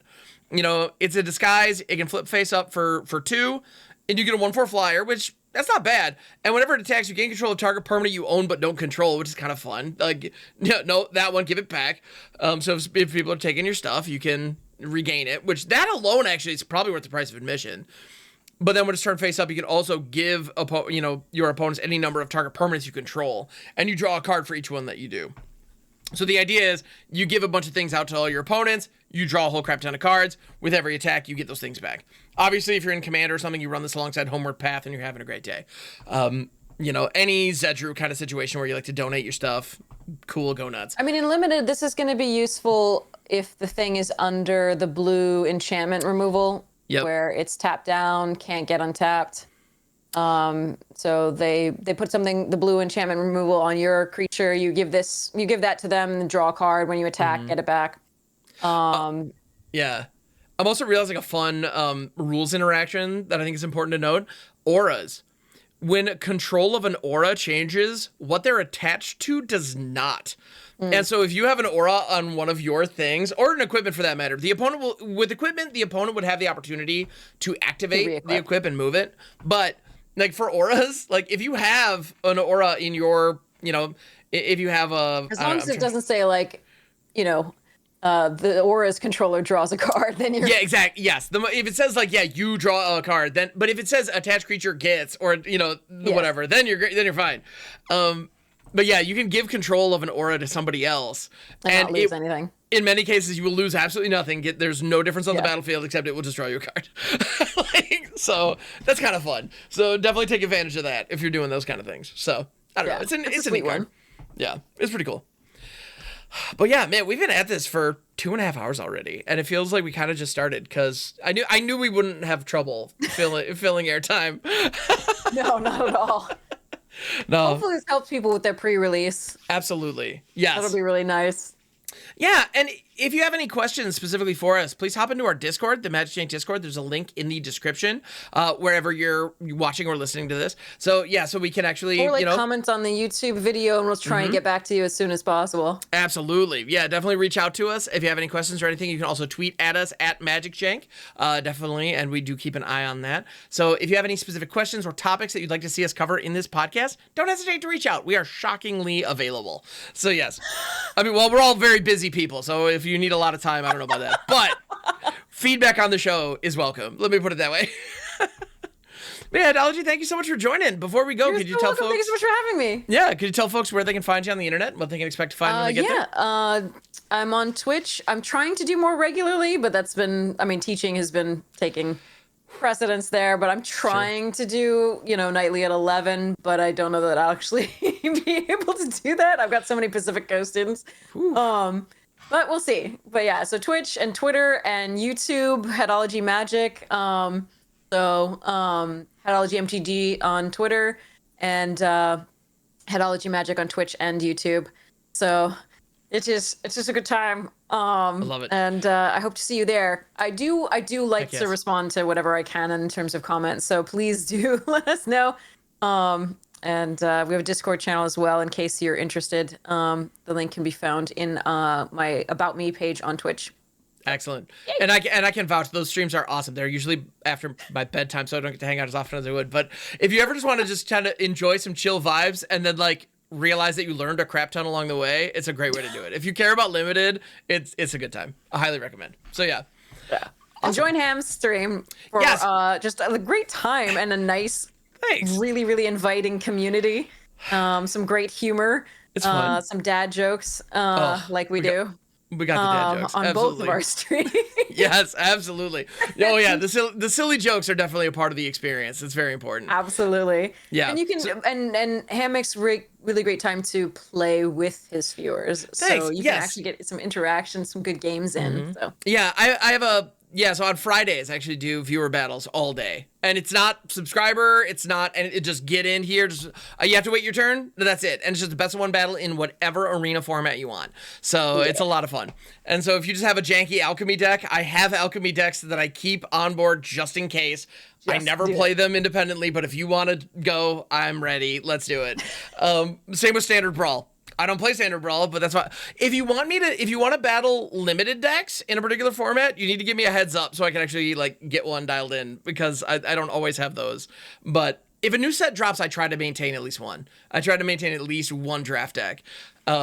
Just because you never know. Deck, nice. Yeah, so if you had a really baller draft and you're just wondering how would this line up, there's a good chance I'll have a draft deck or a sealed deck from whatever the last one is that came out. Of course, I say this now, I don't have. I got this baller draft deck and I'm just gonna crush somebody. Pretty much, yeah. It's I got these four. Somehow I got 4 mythics in this draft deck, so make them miserable. That's cool. Yeah, exactly. I want to beat up a streamer with it. Yes, that's the service I offer. So. Fair. Yeah, and honestly, if it is just you showing off how cool your draft deck was, that's fine. That's I have no problem with it. Ham was really sweet about all the all the games. Win it's a or good lose. time. Yeah, it's a good time, and we put up a scoreboard, kind of keep track of who's winning me or chat, and it's just all in good fun. It's it's low stakes. We're all just goofing around and having a fun time. So, but yeah, so thank you, I appreciate that. Yeah. Yeah. So I'm Monday through Friday on Twitch in the mornings is when I'm streaming. I start at 7:30 a.m. Eastern Standard Time. Yes, that was a.m. because I'm a little weird. But yes, it's fun. The morning crowd. Underserved market on Twitch, by the way. Fun fact. But anyway. Mornings are not my thing. It's funny. It's actually, I think a large portion of my audience is actually people who are working day jobs in Europe on their lunch breaks. It's a lot of the people who. Yeah, I get the Europeans when they're in the morning when they're leaving for work. Yep. Oh, the European crowd's great. Everybody out. Yeah, international folks tuning in, you're awesome. We appreciate you. And Australians, we love you all. Oh, Australians, yes. Oh, bless you. Y'all are the best. I get to meet people from all over the world. It is my favorite. It's so cool. Oh, they are so cool. awesome. Sorry. Okay. But yes. Anyway. No, you're good. We could gush about that. That's a whole other topic. Awesome too. All the people I meet are just amazing. So I'm so excited. So much fun. Isn't streaming the best? All the time. Oh. Yeah, it's fantastic. All right. But yes, so with that, let's go ahead and, bring it in for a landing. Thank you so much, everybody, for tuning in. We appreciate you. We will be back next week, talk about more kind of magical stuff. We do have, there's no streamer early access event this time around, which is a little bit of a bummer, but we'll be jumping into Murder to Karlov Manor next week. Very exciting stuff. Cannot wait. So, we'll see you on the ladder. And we'll catch you on the next one. Cheers. Later.